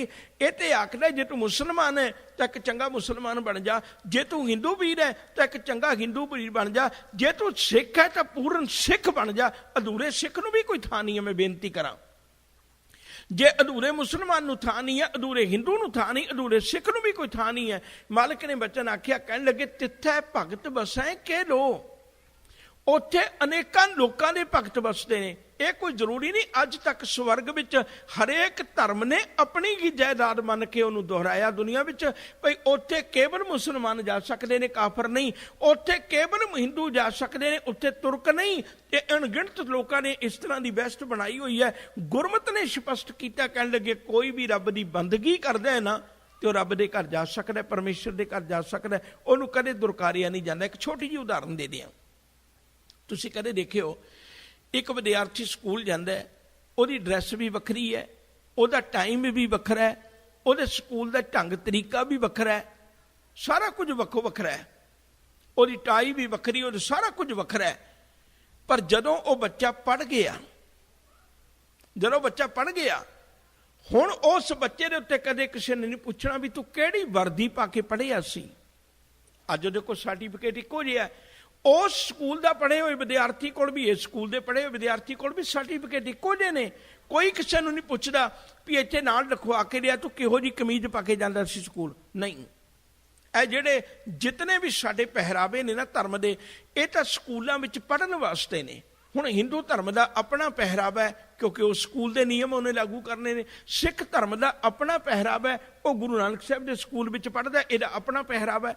पर यह गल जरूर है ਇਹ ਗੱਲ ਜ਼ਰੂਰ ਹੈ, ਮੈਂ ਨਾਲ ਬੇਨਤੀ ਕਰਾਂ, ਕੋਈ ਐਸਾ ਨਹੀਂ ਕਰ ਸਕਦਾ ਵੀ ਪੜਾਂਗਾ ਮੈਂ ਸਕੂਲ 'ਚ ਤੇ ਵਰਦੀ ਮੈਂ ਉਹ ਸਕੂਲ ਦੀ ਪਾ ਲਾਂ। ਐਸਾ ਨਹੀਂ ਹੋ ਸਕਦਾ। ਜਿਹੜੇ ਸਕੂਲ 'ਚੋਂ ਪੜ੍ਹਦਾ ਉਹਨੂੰ ਉੱਥੇ ਦੇ ਨੇਮ ਤੇ ਉੱਥੋਂ ਦੀ ਵਰਦੀ ਪਾਉਣੀ ਪੈਣੀ ਹੈ।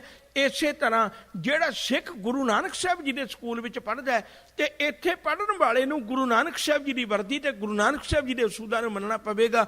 ਫਿਰ ਇੱਕ ਵਕਤ ਆਏਗਾ ਮਾਲਕ ਦੀ ਕਿਰਪਾ ਦਾ ਸਦਕਾ, ਜਦੋਂ ਗੁਰੂ ਨਾਨਕ ਸਾਹਿਬ ਦੀ ਯੂਨੀਵਰਸਿਟੀ ਦਾ ਪੜ੍ਹਿਆ ਹੋਇਆ, ਕੋਈ ਹਿੰਦੂ ਯੂਨੀਵਰਸਿਟੀ ਦਾ ਪੜ੍ਹਿਆ ਹੋਇਆ, ਕੋਈ ਮੁਸਲਮਾਨ ਯੂਨੀਵਰਸਿਟੀ ਦਾ ਪੜ੍ਹਿਆ ਹੋਇਆ, ਕੋਈ ਜੈਨੀਆਂ ਦੀ, ਕੋਈ ਬੋਧੀਆਂ ਦੀ, ਕੋਈ ਕਿਸੇ ਵੀ ਯੂਨੀਵਰਸਿਟੀ ਦਾ ਪੜ੍ਹਿਆ ਹੋਇਆ ਵਿਦਿਆਰਥੀ ਜਦੋਂ ਭਗਤ ਬਣ ਕੇ ਜਾਂਦਾ ਹੈ ਨਾ, ਤਾਂ ਉਹਦੇ ਕੋਲ ਰੱਬ ਦੀ ਬਖਸ਼ਿਸ਼ ਇੱਕੋ ਜਿਹੀ ਹੁੰਦੀ, ਉਹਦੇ ਕੋਲ ਫਰਕ ਨਹੀਂ ਹੁੰਦਾ, ਉਹਦੇ ਕੋਲ ਸਰਟੀਫਿਕੇਟ ਇੱਕੋ ਜਿਹੇ ਹੁੰਦੇ ਨੇ। ਤਿੱਥੈ ਭਗਤ ਵਸੈ ਕੇਲੋ।